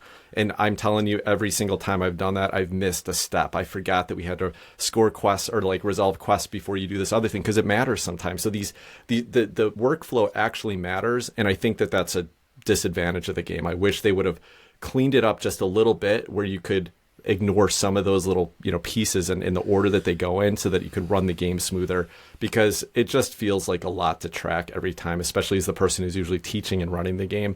It adds a lot of weight to what I have to do if I'm not playing with people that are experienced, and a lot of follow-up to say, like, oh, we missed this step last time. How do we retcon that? Can we actually resolve this, or are we just gonna stuck with having cheated in that? So I think those are the game's two biggest flaws from my perspective.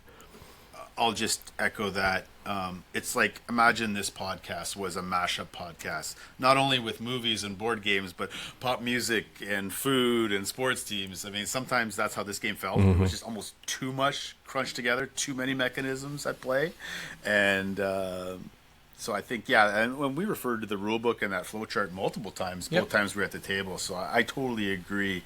As much as I enjoyed this game overall, it felt a little bit finicky, and it did feel a little long because we were pausing intentionally. Oh, what happens in this case? Or we had a battle where, both people went to 25 at the same time. What happens now? We couldn't find in the rule book at first, and finally realized, both of you get the full points. And none of the wagers get anything, and I was wagering. I'm like, what? So it's stuff like that. Yeah, a lot of little minutia rules that took some time, that kind of disrupted the flow of the game. So I agree.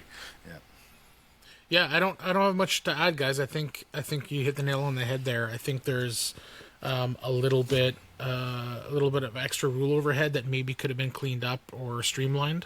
I think despite that, I think that the positives heavily outweigh the negatives, and I think the juice is still worth the squeeze, in my opinion.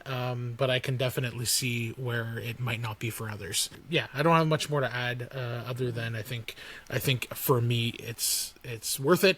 And it probably the game length, if you could just cut like 10-15% on the game length, it might just kind of put us in that sweet zone. Well, it's funny because every time I've ever played this game, we get through the first round and it goes so quick, and everyone's like, "Oh, that was only 15 minutes. This game's going to be over in an hour." But as you get to the later rounds, and those combats are just getting longer and longer because people are pulling 10, 15 chips out of the bag. That last round it goes forever. And again, it's all fun, so it just depends on kind of what you have your expectations set around. But I think this game, being a lighter game, being a push your luck game that's going to have some luck in it, if they could have shortened it up a little bit, it probably would have been more fun for most people. Now, I've only played, the 2 games I played was player count 4. Is that the sweet spot? I'm sensing 5 might even be a little more dicey. Have you played it at 5? I've played it at 3, 4, and 5. I would not play it at 2. I've actually tried it at 2. It's not very good at 2. There's just not enough interaction. They make some rules to try to improve on that, but I don't think you should waste your time with it at 2. I think 3 and 4 are great. I think 5 gets just too long and too chaotic. In most games, I will tell you that I think that 3 is going to be the best player count. And in this case, even though the extra interaction that comes from 4, I don't think the extra game time really pays off, but it's not terrible. So I'd play this at 3 or 4 anytime, and that's going to be where it fits best. nice. Yeah, that's some good insight.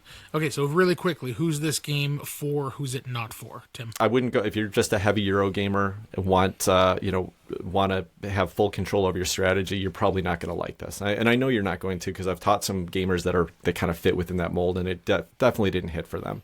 If you like area control, you're probably going to enjoy this game. If you like the interaction, the kind of the understanding that you're going to lose you're not going to win every combat.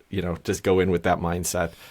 You're probably going to enjoy this game. It's got too many rules to be like a family weight or like an intro game for somebody. I've tried teaching it to people that are ready for that family weight game, and it's just too heavy. It's too much to track. So it fits into a nice spot. Like, our group is 3 to 4 players who don't mind a little bit of luck in their games, and in fact enjoy it. We love those big stand-up interactive moments, and this game has been a big hit for us for those reasons.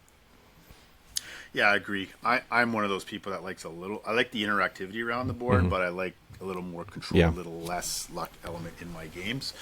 So I enjoyed it. There's more positives than negatives for me, but if you're a person like me that likes interaction but doesn't like to be blindsided by bad luck or something that can totally pivot the game, this may not be for you. But if you like the mix of mechanics, you like that experience, just having a great time with a little bit of luck.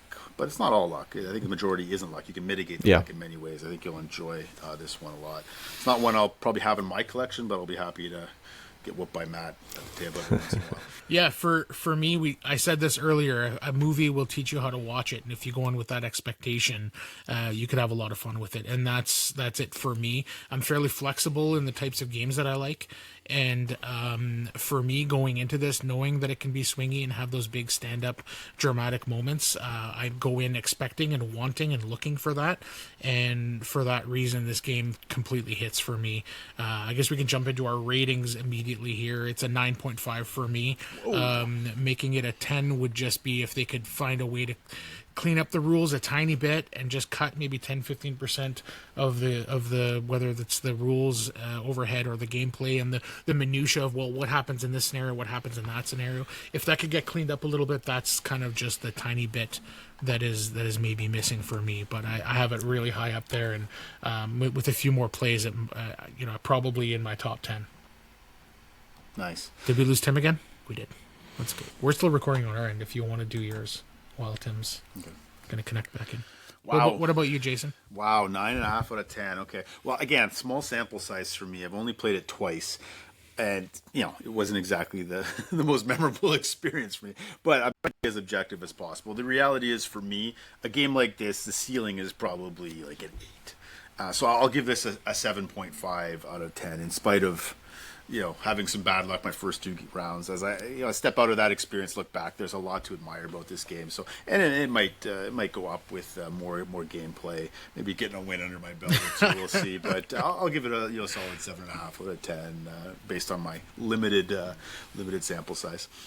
Cool. Well, what about you, Tim? Final thoughts and rating? Yeah, this is sitting at a 9 out of 10 for me on Board Game Geek right now, and I've got a history with the game. I played it back when it was still on Kickstarter. Me and my crew got together on Tabletop Simulator and played it and loved it. And it I backed it, and I got that first version and got a lot of plays with it right away. The first year that I played it, after my second play, it was in my top 10.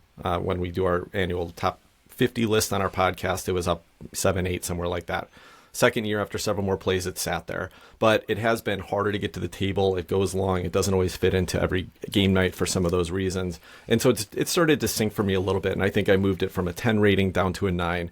Now, I'm pretty liberal with ratings on Board Game Geek, to be honest. So I don't need perfection in a 10. I just need to have a great time.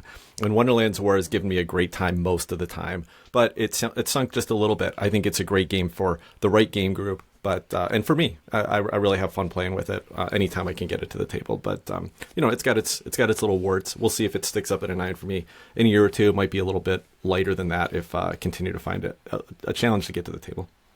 Awesome. Let's pivot into our movie. We're running a little long here, but I think we've had a great discussion. Oh, this will be a quick, easy one to discuss.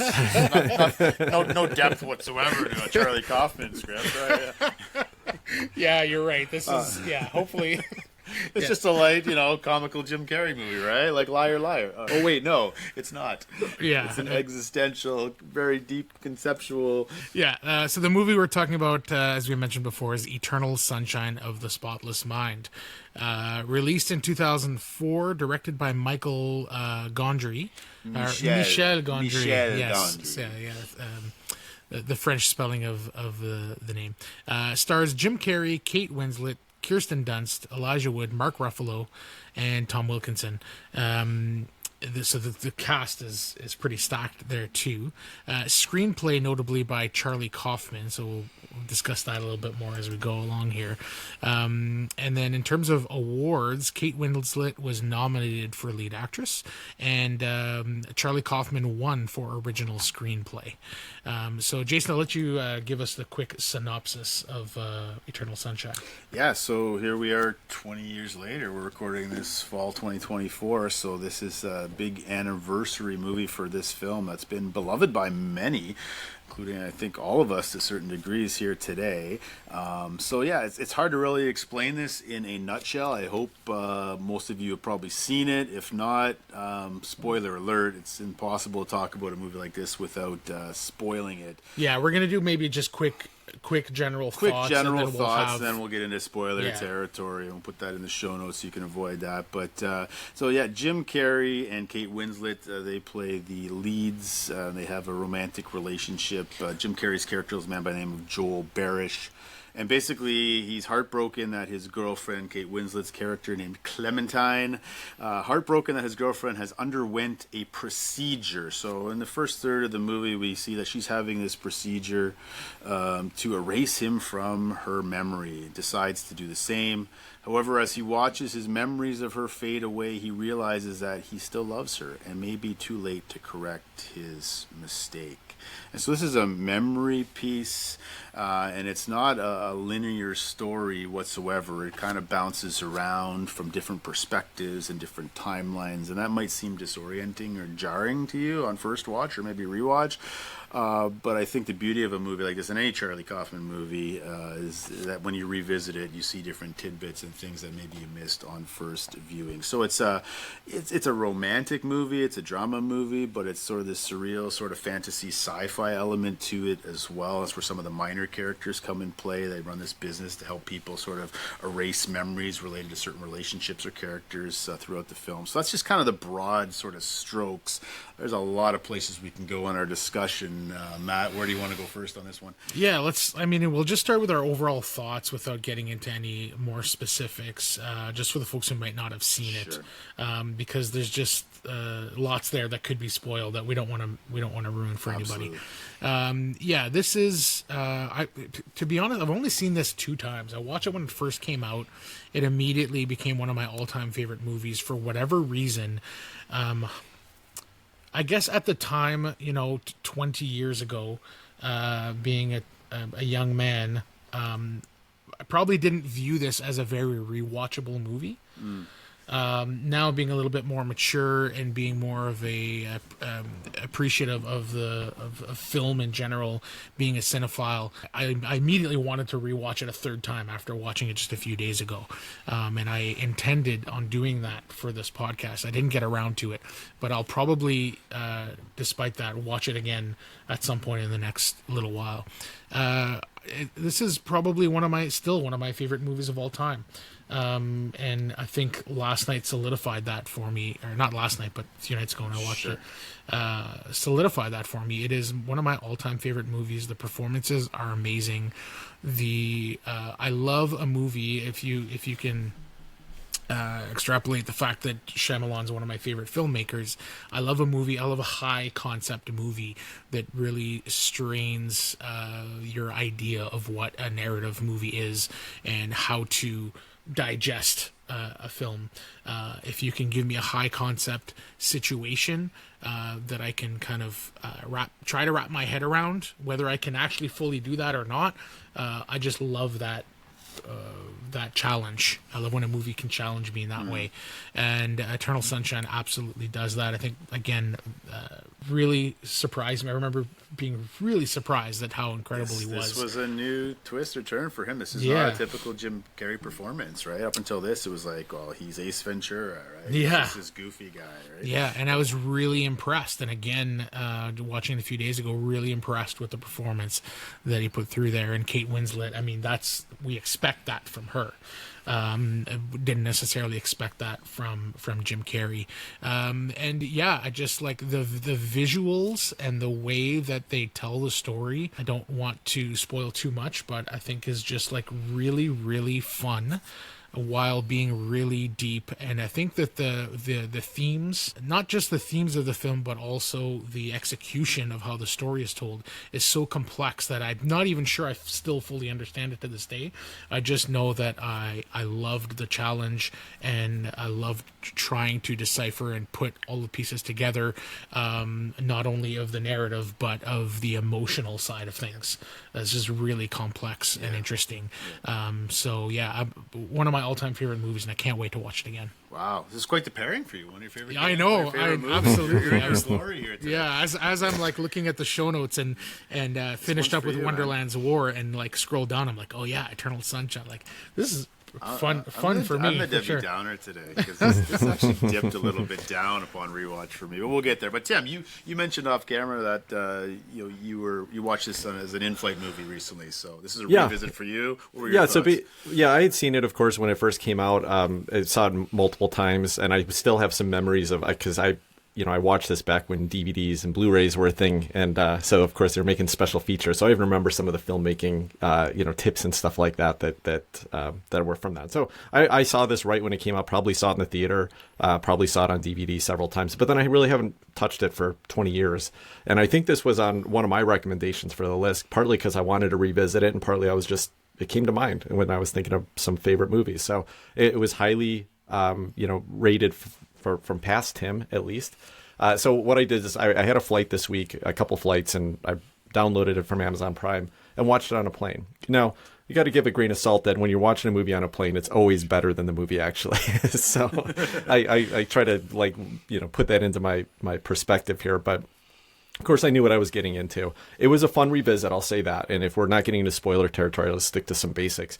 First of all, Charlie Kaufman is an amazing screenwriter, and this was a great example. I'd forgotten he was the screenwriter, and I remembered Michel Gondry was the director, but I'd forgotten he was a screenwriter, and it's a Charlie Kaufman screenplay through and through.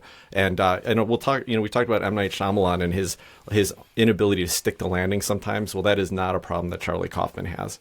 You'll get an interesting, exciting film story that develops, that has twists, and then it sticks the landing, and they did a great job here without spoiling it.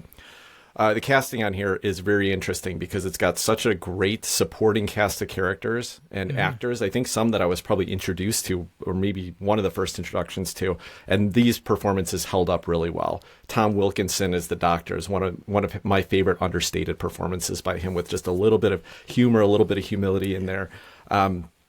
I really love Mark Ruffalo in this as the kind of weird brainiac scientist here who's a little bit cool. To see him so young. Oh, he's so young, but he's just he comes across as somebody you want to know, but he's kind of a loser, but he's kind of interesting.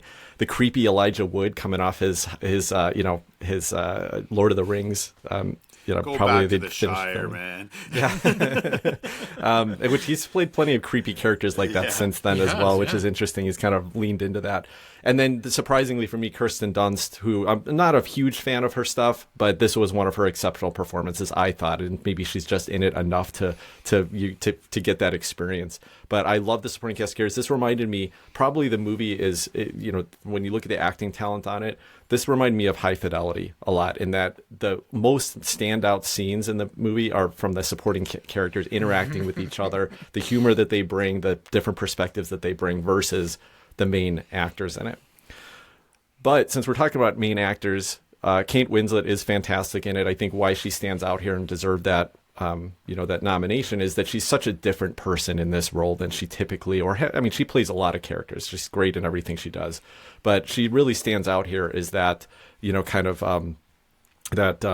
slightly psychotic, vixen who, everybody falls in love with, but it's not going to last. That's a weekend relationship at best. And she pulls it off. She managed to make you like want to be in the room with her, but you also understand why it's tricky to do that, right? On the other hand, I feel like Jim Carrey was seriously miscast here, and I'm sure that was the perspective. Wow, I'm not alone. Thank you. Well, it's just that first of all, I don't know how much of this is a actor issue and how much of it is a character issue, and I think it's a character issue because of the actor, and that is that Joel is one of the most boring, dull characters I've ever seen on screen, and I couldn't stand a second of Kate Winslet's time with this character. He was just like, I wouldn't want to be in the room with them. So and I think this mostly came out of Jim Carrey trying to pull back. He was trying too hard to be somebody that he's not. He's trying to really restrain himself, and he doesn't even succeed all the time. You still see some of that silliness come through in a way that this character wouldn't have presented. But he's so grumpy and frumpy and just like, it's just he's like your typical incel today. It's like, this is the character that is never going to get the girl, and he's never going to get the Kate Winslet character, and he's not going to be the one that broke up with her. I can tell you that. And so again, part of it was just I couldn't stand to be in the room with the character Joel. But Jim Carrey's his dramatic acting has never really worked for me, because even when he's doing a decent job of it, you still see those moments of his elastic face and his silly personality come through in a way that just isn't real. Like, people don't act like that in real life, but he can't he can't help himself. He's like, Robin Williams, I think, always had that to an extent as well. And Jim Carrey's just never, not even gotten it down as well as Robin Williams did. But anyway, that's my perspective on the cast and the crew. Yeah, the larger than life personalities of these comedic actors, it's sometimes hard to not bring that baggage in with you when you're going to sit down to watch them take a dramatic turn. It's a bit jarring, right? When someone's been so typecast and you associate them with this persona, and you're trying to reorient yourself and say, okay, can I take this guy seriously in a role as this frumpy, grumpy, deadbeat guy that I wouldn't want to spend 5 minutes with? Yeah, I feel like all of these guys, Adam Sandler's done a few dramatic roles. Punch Drunk Love comes to mind, Reign Over Me, Uncut Gems. I think that the guys like Jim Carrey, Robin Williams, Adam Sandler, and amongst others, I think they're hit and miss. And for me, this was a hit.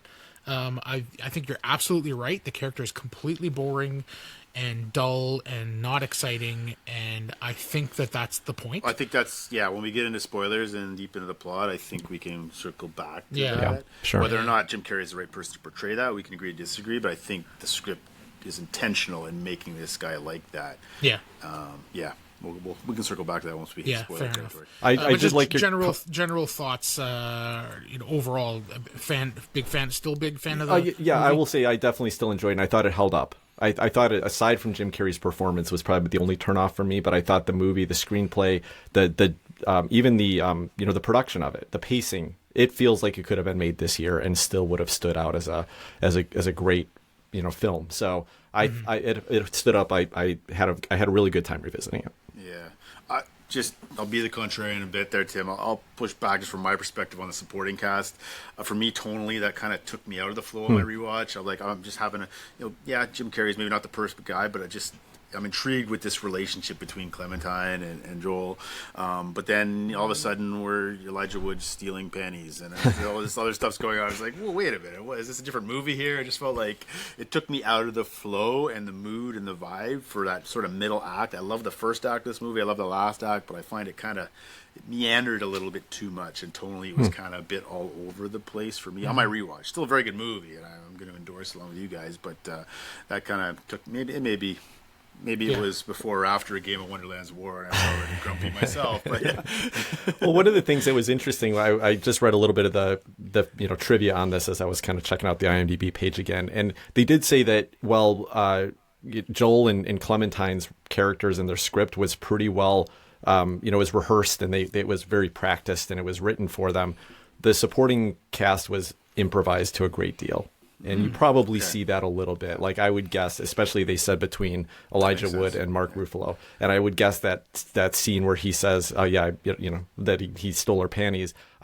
You can even see it in Mark Ruffalo's response to it, and that he was like, "What the heck is it? Where is this going here?" So I could probably see that's partly where that comes from, and that maybe maybe they shouldn't have let him have as much free reign as they did. Yeah. But that being said, I'm all in Tom Wilkinson, whatever he's in. He's fantastic. And I am a big Kirsten Dunst fan. I thought the interaction between him and her were my favorite parts of the supporting characters. Ruffalo and Wood, I could take him or leave him. Sure. Fair enough. Yeah, this stands as one of my all-time favorite movies, and I won't completely disagree with you guys. I think that the supporting characters maybe take us out of the principal theme of the movie a tiny bit. But it did not hurt the film that much for me. I still found them to be interesting enough, and the tie-ins to what they're doing with Joel and what's going on in that apartment was enough to kind of keep it afloat for me, despite the middle. I agree with you, maybe meandering a tiny bit. For me, it didn't hurt the overall experience, and the highs were still so high for me that I didn't notice the lows very much at all. Sure. I'll try to circle back on that when we get into spoiler territory, because I think there's some elements there that I would that are worth thinking about a little bit more once you know where the story goes. Yeah, well, so let's get into it. We're ready. Let's go down the rabbit hole. So for those of you listening, if you haven't seen Eternal Sunshine, maybe go watch it. Watch it and pick it up here, and you can join us in this spoiler conversation. So just like it or not, I think this movie is absolutely worth watching if you enjoy movies. If you enjoy, a well-made film with good acting and good narrative, and this is an interesting enough movie that it is 100% worth watching. Like it or not, you'll walk away from this having experienced something that is worth it, in my opinion. Yeah. Well, let's get into sort of the nitty-gritty of the plot, and why don't we take it from the top? How does this movie begin? It begins with this frumpy Jim Carrey character inexplicably going to the beach in February. It's right around Valentine's Day, and he's taking a train. He's taking the day off work. He's calling it sick. Like your 7-year-old son today, I walked in. I said, "Hey, why are you at school, Charlie?" "Oh, I'm sick." And I hope his teacher's not listening to this. And all of a sudden he's taking this train to Montauk. But I'll stop you there because it's not just that he, called in sick and took a train to Montauk. We see him, and I think we learn very quickly that this guy is probably very boring and very routine and does his thing day in, day out. That seems very apparent from the beginning, and we see him standing at the subway platform or the train platform ready to get on and go to work, and spontaneously turns around and runs and goes and catches a train that's going in the opposite direction and goes to Montauk. Probably the most adventurous thing he's done in years. Yeah, and it feels that way, despite only knowing this character for like 4 minutes. And we're getting an inner monologue right out of the gate. He's this relationship with this Naomi, and blah blah blah, woe is me, sort of. And we that's where we start. That's where we are introduced to this character. We have no idea why he's going where he's going, and then all of a sudden, the Clementine character shows up, and there's this few awkward initial moments where she's sort of trying to, not overly flirtatious, but trying to say hi, and he's just kind of recoiling, not sure how to interact, very awkward, socially awkward guy, and this is our entry point of these two characters. So, Tim, what did you think about the right out of the gate, the beginning moments of this film, and how it sets? Obviously, we're going to circle back to that because it's not linear, and that's important. But it grabs you right away, and one of the things that I think it does great is you don't really realize until 2/3 of the way through the movie that this is a scene. This is the end of the movie, basically. It's the end of the story, right? And it feels like the whole time, everything you've kind of learned up until that, third act is essentially saying this is how they met, until you find out how they actually met, and and kind of get to relive through that experience with them. But it's amazing. It really it's even on a rewatch, I couldn't remember how my feelings were, but if I recall right, the first time I watched this, I really did think that was the intro of them. You know, like I thought that even as you started to learn that they went through a relationship, they're breaking up. Yeah. And so at this time watching it, it was like pretty, you know, I started to come back pretty quickly that's what I was going to be expecting. But it caught me off guard. It was one of the twists in the film, and a cool way to get introduced to the characters, because you do get to see both of their personalities, good or bad, come through right in those opening scenes. Yeah, and so we have this initial meetup, and then as things go, you see them in their relationship, and you see some beautiful experiences shared together. The one iconic scene is, you know, they're walking on the ice together, and they're lying down on the ice and having a moment. But even in those moments, you see, are these two really compatible? There's just little things that irk one another. And you know, we start to see the seeds of, I don't know if this is going to end well for them. The cracks in the ice. Cracks in the ice are symbolic of the cracks in their relationship early on, even before we get to these side characters and this technology that allows you to erase your memories and basically erase a relationship that you don't want to have any in your memories. So a lot of whenever you watch a Kaufman movie, there's always these subtle, interesting sort of symbols, and on revisit you catch a few, like the cracks in the ice, right? The cracks in the relationship.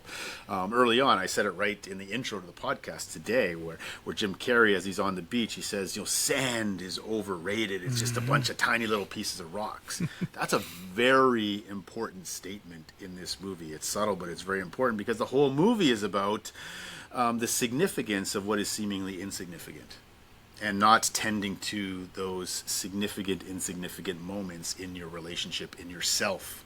And as we see the movie, we're seeing things from different perspectives. We're seeing things from Jim Carrey's perspective, from Kate's perspective. And I think, at least in my mind, in my estimation, one of the deep themes of this movie is basically not being so self-absorbed and being caught up in your own perspectives and judging other people. It's only as Jim Carrey's character kind of eventually takes ownership over the worst parts of him, instead of projecting everything wrong in the relationship on her and vice versa, that there's able to be some sort of healing and wholeness later on in the film. So that sort of sand imagery, that every grain of sand in a relationship has some significance, and you need to tend to those and make them significant.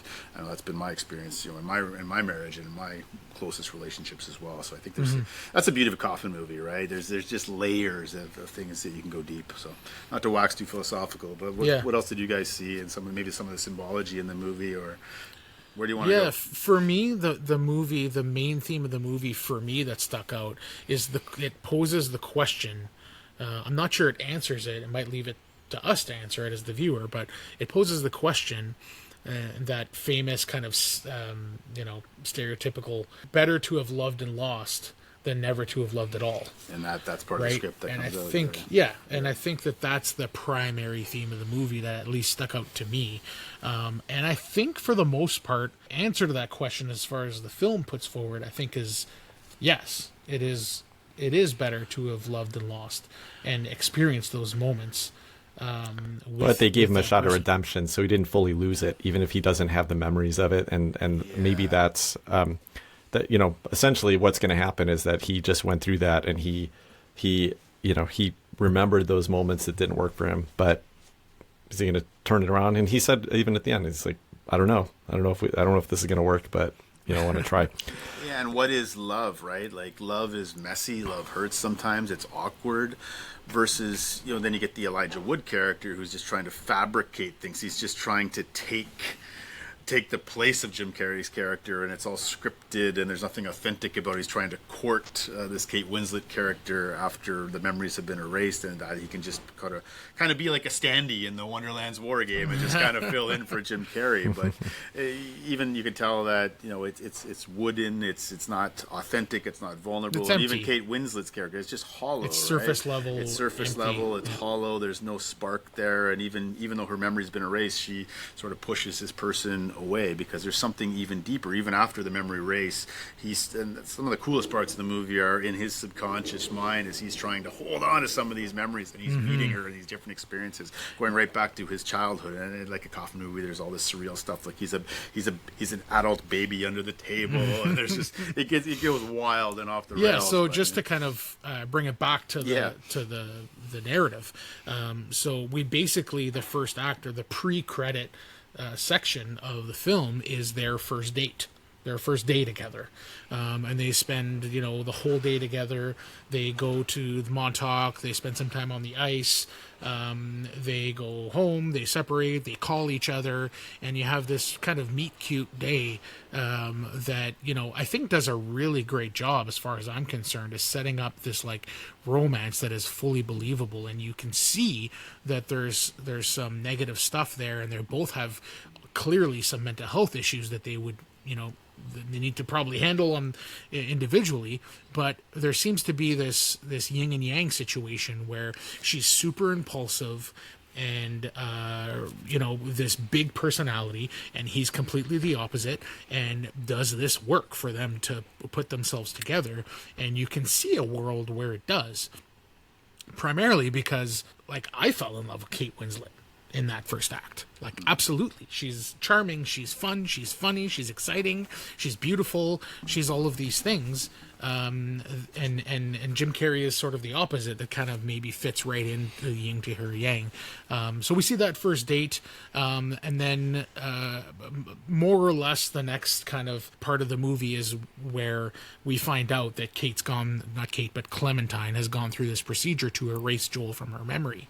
And then when he finds out about this, he cannot stand to be without her, and basically decides to have the procedure done himself. They played this in the movie, the introduction to how the characters learned that they were being caught, or in this case how Jim Carrey learned, and it was because his sister and her husband had gotten a little note from the company that erases the memories, and just said, hey, he's been erased from her memory, don't ever mention him to her again. And what's weird is that he didn't get that note, because the whole way that he finds out about this and finds out that something's wrong is he goes to meet her at work, and she basically just pretends like he doesn't exist. Right. And she doesn't know him, yeah. He's got so little self-confidence that he believes that he's probably just being ghosted in real life, right? He doesn't even think to question the fact that she's just... But so then he goes and complains to his sister. But I love that's what it was. They got a little postcard. The service did this crazy thing that doesn't even exist. Jim Carrey even says in the movie, that doesn't exist. And then he goes into the office, and it's this beat up old dentist office, 3 rooms and on a 3rd floor, and they're doing this crazy service, but it's just this little tiny group, probably messing with people's brains, giving them brain damage, as they say at some point. Yeah. Technically, the procedure is brain damage. Yeah. One of my favorite things on rewatch, again, this is Kaufman helping us out. Kaufman never spoon feeds his audience. You got to work to dig and to understand. But Kate Winslet's hair color is critical to helping understand where we are in the film. The time zone, yeah. The time zone, the phases, right? If you're trying to chart it. I mean, she's got green hair in some scenes. She's got red. She's got orange. She's got blue. And so when she's got green hair in the film, it's basically talking about their first initial meeting. When she's got red hair, it's more of the fantasy scenes. When she's got orange hair, orange is for affairs in their relationship, and blue is for their reacquaintance. So that sort of helps you track and keep, okay, where are we now? Oh, this is in Joel's mind. This is in Joel's head. This is their first meeting, right? So blue, they're in the present. Orange or deep reddish, we're in Joel's mind, and when her hair is green, we're witnessing some of Joel's memories of the first time that he met her. So it's that helps a little bit, because this can be very disorienting if you're not familiar with a Charlie Kaufman film or nonlinear storytelling. It can be very jarring. It can take you out of it. So there's a little tidbit to help track along as you're going through this the Charlie Kaufman film, as only Charlie Kaufman can relate. You just told me all that, and I do remember the hair color, Lincoln. I still don't think I could track it during the movie. It's hard, yeah. But one of the things I thought helps.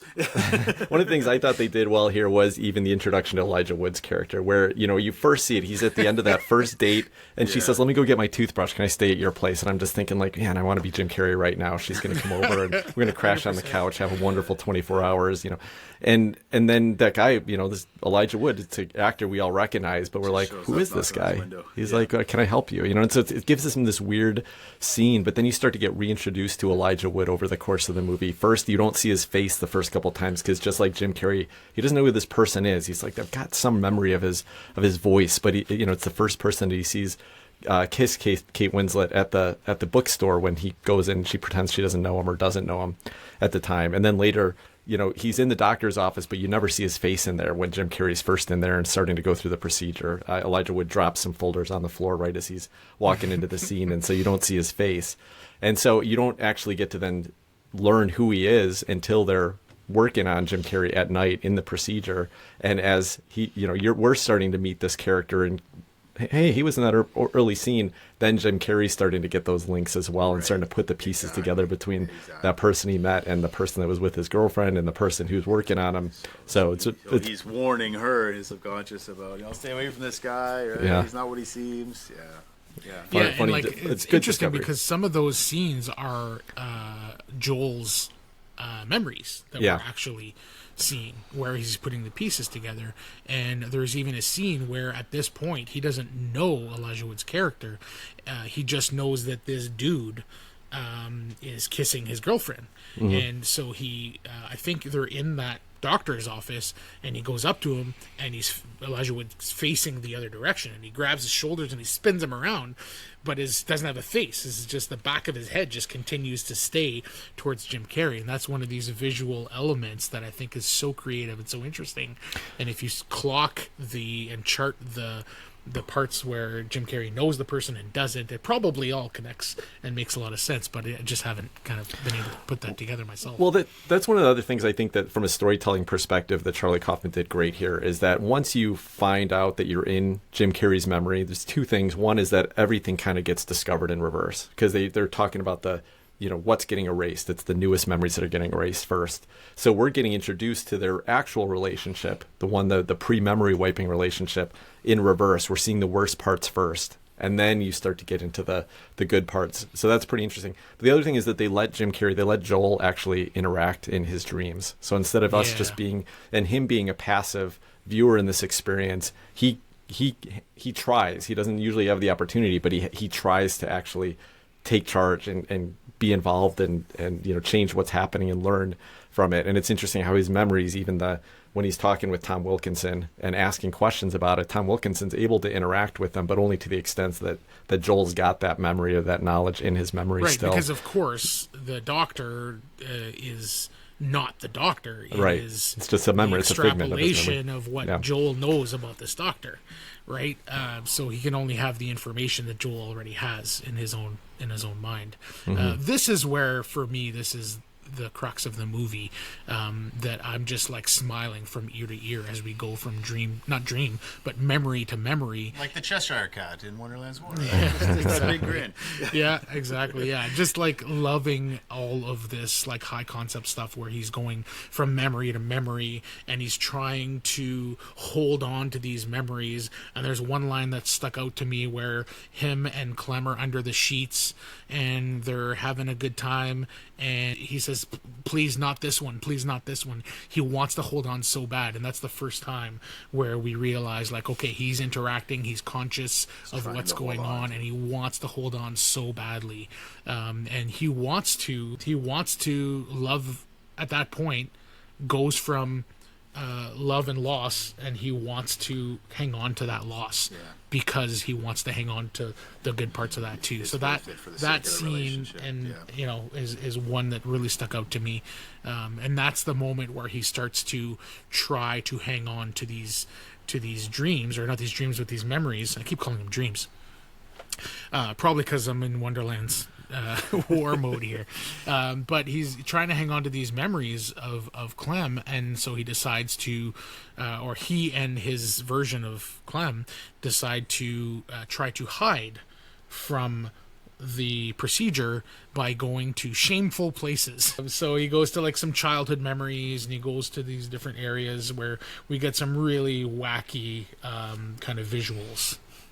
Yeah. And this is where sorry to jump in on you, Jason. This is where Michel Gondry, I think, why he was invited to do this, because he was mostly a music video director at this point, and mostly that's what he's done since as well. And you can see that he's got with a low budget, the ability to use the non CGI world of special effects to give you these transitions and give you this dreamlike state, and the transition between the memories in a way that the rest of the movie doesn't it's not particularly stylistic. When you're outside of that space, it's pretty traditional filmmaking, pretty traditional storytelling from my perspective. But when you're in that dream state, that's where you get some really unique cinematography, some unique shots, and they did a great job with it. I think you feel it, right? You feel like you're in this space that you don't quite have control of. It isn't quite the real world, and you can feel the disorientation that Joel's going through because of being in that space himself. Yeah, so the interesting thing about rewatching a movie is I was Jason Tripp 20 years ago watching this. I'm Jason Tripp today. I'm the same person, but yet I'm not. I've experienced 20 years of my life, right? And this movie is really about the power of experiences. And so, not to wax philosophical too long, but in my vocational world, I'm a member of the clergy. I'm a pastor of a church. I'm doing my doctoral work, and what I'm leaning into is what's called process philosophy by a guy by the name of Alfred North Whitehead. And he proposed that reality is not this table, it's not this microphone we're speaking into. Reality is made of processes and experiences, because these microphones won't exist one day. But the experiences of recording this podcast, this will feed into other experiences and it will live on. And like, this is really the heart of this movie, right? The power of experiences, good, bad, or ugly. They are what's real. They are what add value to our relationships. It's what makes you you. It's what makes us us, right? And so I think there's something beautiful. And watching this as I'm digging into this in my studies and watching this film, like, yeah, this really connects with what I'm passionate about in my world, in my life right now. I think Charlie Kaufman, his films are so good at going into those deep places of what are real. He's not selling cheap films just to make a buck. He's making and crafting scripts, this one and many others, that connect with some of the deep realities of life and the interconnectedness of our world. And that's what keeps me coming back to his films. And this is a good one for sure. Kaufman screenplay? Okay, all right, I got to put my cards on the table. We're not getting to ratings yet, but this dipped ever so slightly on rewatch. I know people, they swear this is the best of Charlie Kaufman. I like his newest film. I'm Thinking of Ending Things. Oh, it's so good. That's probably the most Charlie Kaufman-esque film. I mean, I think that's a little more mature Charlie Kaufman, and it's hard to pick a favorite, but Jesse Plemons. I think I'm Thinking of Ending Things might be my favorite of his. Really? Yeah, wow, interesting. Yeah, I like that one a lot. I love Being John Malkovich just because it's so bonkers too. Just a great time. I mean, this is probably my favorite. That's the popular choice, and probably the. Yeah, I just can't deny it. It's just so perfectly made for me because I'm just like the high concept, the sci-fi. Even though it's lo-fi sci-fi, the technology is just like it's just really neat. Yeah, this is probably my favorite. I love Being John Malkovich because it's so much fun. Yeah, my top three. Sorry, this fell out of my top three on rewatched. It's very good, wow. But it's not even in your top three. Kaufman? Adaptation's incredible, and Being John Malkovich are probably my top three. Yeah, I can't. Sorry, guys. Sorry. I mean, there's so many good ones. You can't. It's hard to. No, it's a nice problem to have. Yeah. I haven't seen his most recent, so I got to check that out if you guys like it that much. It's good. Adaptation's still my number one, and that's infinitely rewatchable for me. I have so much fun every time. But I was thinking, it got me thinking about Charlie Kaufman. Clearly wrote. He wrote himself into that story, and that's one of the genius things about it is that I don't know if you guys know the background on it, but not only did he write himself into it, he wrote himself a fictional twin brother as well, and just where that story goes is amazing. But I wondered how much of himself he found in Joel, like when he wrote that character. Is that what he sees of himself as a as a kind of a quiet like a guy that's just kind of lacking confidence and relying on other people to create life and bring joy to life for him. I don't know if that's the case, but I guess I wouldn't be surprised. And he does seem to, internalize a lot of the stuff that he puts on screen. All art is autobiographical to some extent, right? So yeah. Well, so the you good mentioned stuff adaptation. Is anyway. I wonder, Nick Cage in this role, better or worse than Jim Carrey? Oh, he's probably worse, but so I was thinking of, Jim Carrey, obviously the character was written to not be a good fit with Clementine, or, the Joel character wasn't. And the movie that it reminded me of the most from that relationship perspective was 500 Days of Summer. I don't know if you guys have ever seen this. But Zooey Deschanel, plays the similar character to Kate Winslet, and then you've got Joseph Gordon-Levitt, traditional manic pixie dream girl. Yeah. And I just felt like that felt more real. Like that's most people. Joseph Gordon-Levitt is just a normal dude in there. He's a little bit boring, but he's not so unlikable that I couldn't not vision Zooey Deschanel kind of fallen in with them, and that just it reminded me that I thought it could have been written or it could have been performed in a way that was more believable from that perspective, even though they're not supposed to fall, to be together infinitely, or they shouldn't. It just didn't have to be that stereotypical, such a huge gap between the personalities, because I still don't see, even rewatching this and knowing that Kate Winslet's character is who she is, like I still don't see her finding enough connection. Maybe it's just any connection is all she was looking for that she needed at that time, but I just don't see it being enough connection to last more than a weekend or a few days. Like, how did they even make it through 3 months or 6 months or however long the relationship was before they broke up? Anyway, just a little side tangent there, but yeah, Nick Cage in this probably wouldn't have worked very well either. I will say, misery loves company, they say.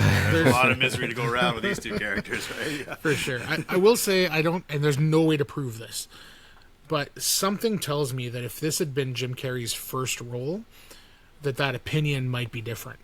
You think so? You think it's my bringing external Jim Carrey into maybe, my opinion of him? Maybe, yeah. I mean, I don't know you well enough to but I'm just saying in general, I found Jim Carrey to be just charming enough, and just safe enough. I think that's what maybe Clem was looking for, was just safety, because she is so wild that something in her subconscious wants to connect to something super safe that's going to keep her grounded, right? And that's the yin and yang situation that I was talking about a while ago. But yeah, anyways, I think that's a possibility, that like if we don't have these preconceived notions of Jim Carrey, would we be able to take him more seriously and see the charm, a little bit of that charm come through that I kind of felt. Not a ton, but just enough for her to see and feel an anchor in him that works for her, storm, the storm that her boat is kind of in, if that makes sense. And I think one of the meta pieces here, one of the big things I think Kaufman's trying to write in his script is our propensity almost to change our memories. That even the way we remember things isn't objective; it's subjective sometimes, and we project things, right? And in this case, this guy's so frumpy, and we don't like him. He's not the most likable character because we see him not taking ownership over his part, his responsibility, that he's just sort of projecting, sort of recalibrating almost his memories upon the other, right? It's a good point, because don't forget that like probably 80% of what we see in this movie is Jim Carrey's perspective of himself, because we're seeing his memories. And her. We're not seeing the objective moments that happened. What we're seeing is his interpretation and his memory of what happened. So how does he see himself? We're seeing how he sees himself, not necessarily the objective view of who he is. Right. So that's something to take into consideration. And that's why the too. penultimate scene becomes when they both discover the tapes and the recordings. And as painful as that is, they're hearing each other talk negatively about the other. It's real and vulnerable and honest. As painful as it is, they're getting down to the deep stuff that they can hit ground zero and say, all right, is it worth moving past this? Yeah, we're finally starting to be real with what is real, right? Instead of projecting things upon the other, not owning up to our blind spots. Right? Colin, since you mentioned, I think that's where I was saying that he really stuck the landing here, because you not only had those side characters being pulled in and really turning the story on its head. Tom Wilkinson character had erased the memory of, the young woman in his office that he'd had an affair with, but she clearly was starting to fall in love with him again. And you could start to see these glimpses of it as they were just working together. And then when it comes together, it's like, okay, there's a bigger story here than we've even been exposed to. And then she turns that into saying, this was terrible. It's terrible that I didn't know this, even if I agreed to it before.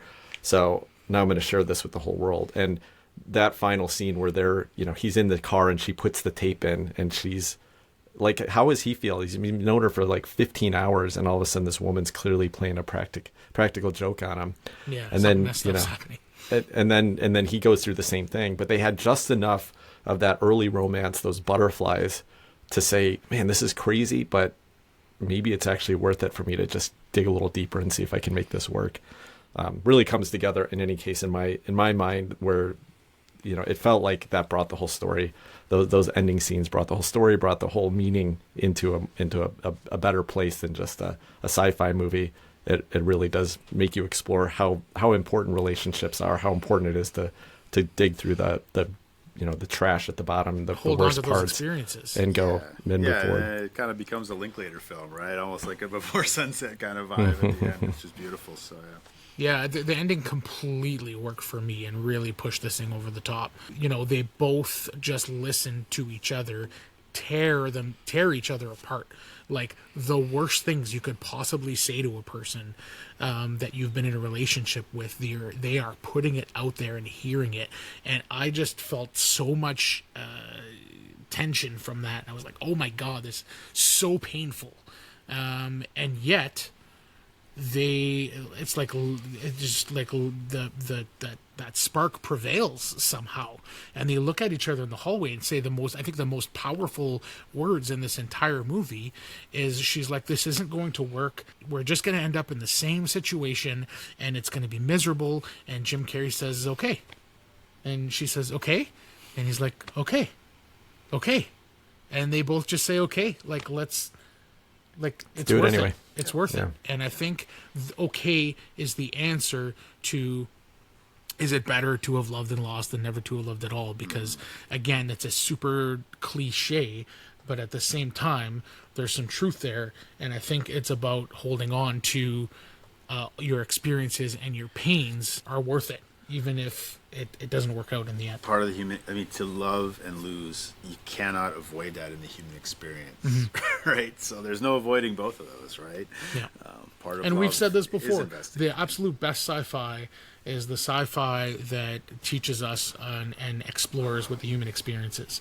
And I think there probably isn't a better example of it. This does that on a cerebral Kaufman-esque level for sure. Yeah. Yeah, and one last statement I have just about it being a romance, and I think one of the reasons why, regardless of my taste on the characters, why it is one of the best romantic screenplays written is that almost every romantic screenplay, the reason why there's conflict between the two characters is because of a miscommunication or because of a lack of communication. And that's not what happened here. This is just, they mistreated each other. There was no miscommunication. Things went south and drastic steps were taken. But I really like that it felt more real about what a breakup actually is like, and what kind of scenarios put you in. And I know people that have gone through terrible situations with their partner, broken up, and ultimately eventually did get back together because that comfort, that the positive experience outweighed even the negative things. And so this felt like, even though it's them getting back together at the end, it's not a permanent breakup. It's that happens in real life. Yeah. Final thoughts? Final thoughts for me. This remains a highly rewatchable Kaufman film. I don't think it's his best script, but I think the emotional core is pretty deep in this one. It's one I'll keep coming back to, and although it did dip ever so slightly for me on my rewatch, there's still some beautiful moments in this film, and Kate Winslet for me, she wins the movie. Very enjoyable. Glad I got to revisit it, and I think it was a great pairing with our board game today as well. Yeah, I agree. Yeah. Tim, final thoughts? Yeah, just it was really fun to revisit. Like I said earlier, it held up for me well. I can't remember if I would have rated it higher or lower 20 years ago, but I would say probably pretty close, which surprised me. I didn't actually expect it to hold up as well as it did, and it was great to revisit. So good times. Definitely something I'd recommend people check it out if you haven't. If you haven't, you already know everything that's going to happen. I watched it when it very first came out, and I immediately said, okay, this is one of my favorite movies of all time. And then for whatever reason, the way that things happen with art and movies, I just didn't revisit it. I think this was literally my second watch. But I would still have cited it as one of my all-time favorite movies. And after a rewatch, it completely, for me, hits, and I feel like it's a complete masterpiece, an almost perfect movie, and the slight imperfections for me are completely erased by the emotional core of this movie, and that ending and the words "okay" for me were just so powerful. And I think for me it ends up continuing to be one of my favorite movies of all time, and one that now, as kind of more of a fully formed adult and a cinephile, I think I'll probably revisit it way more often, the way that I do with a lot of my favorite movies. Nice. So yeah, a big fan. Thank you, Tim, for joining us. This is the longest episode we've recorded so far. Sorry about that. No, I don't regret it. It didn't feel long though. It flew by. It's been a great conversation. Yeah. I love the fact you're both conversant in the board game world, and you're definitely a longtime cinephile, Tim. Score. We didn't give our scores in the movie. What's Oh a yeah, 10 out of 10 for you? Yeah, man? 10 out of 10. Yeah, Nice. yeah. Tim? Easily. Oh, that's interesting. I probably put it at a 9 out of 10. We do this all the time. Okay. We're trying to stick to the letterboxed system. Okay. Five stars. Five stars for me. 5, yeah. You're at 5. So you're a 4.5. I'd say 4.5. Yeah, I'd say that's probably right. Yeah, I'm kind of right into that. 4.2. So 4 for me would be 4 to 5, but really solid. But Tim, check out Kaufman's latest one. I'd love to get your thoughts on that down the road. Yeah, it flew right by my radar. It's been interesting. I have a 12-year-old daughter now, and so I was, over the last 10 years, it's been harder to keep up with new films coming out, right? I just am not getting to the theater to see non-family friendly films, and so it's just fallen a little bit for me. There's other reasons as well, but I'm getting to that stage where she's got other stuff going on. My wife and I are starting to get time to get out, see stuff, watch more movies that we couldn't include her into. So good time to revisit. I'm really excited, guys, to learn about your podcast. To be a part of it is great, but I'm really looking forward to listening to it, because before I really got into the board game world, I was listening to movie podcasts primarily. So, and that board games kind of took it over, but it's really fun to hear your conversations and your analysis and learn about some new stuff that I haven't been paying attention to. Well, hopefully we can do some good mashups, and thanks for being a part of it today. Tim, how can people connect with you? Maybe tell us a little bit about where people can follow you or track with your podcast. Yeah, you can find the Board Game Hot Takes podcast on any platform. So wherever you listen to podcasts, just search for Board Game Hot Takes. We are on Blue Sky, our preferred Twitter/X alternative. So you can find us there. Just search for Board Game Hot Takes. We do have a very active Facebook group as well. I'm not a big Facebook user, but we got a community out there, and I am paying attention and responding. A lot of people there. Those are the best places right now. We're probably going to be starting up a Discord in the near future, something that's kind of a newer thing for me, but I know there's value in that, so we'll be on there soon. Awesome. Well, thanks so much, Tim, for being part of the show today. Thanks to all of our listeners for tracking along here at Dice Camera Action. Matt, thanks again for the opportunity, invitation to ride shotgun with you. This has been a great time well spent. So if you're enjoying this podcast, please take a few minutes to rate and review on whatever platform you're listening on. You can follow us on Instagram at Dice Camera Action Pod. And hey, if you have any feedback, comments, maybe some board game movie pairing suggestions, we're always open to those. Send us those at our email at dicecameraactionpod@gmail.com. So on behalf of Matt, thanks to Tim, I'm Jason. Thanks for joining us today on Dice Camera Action.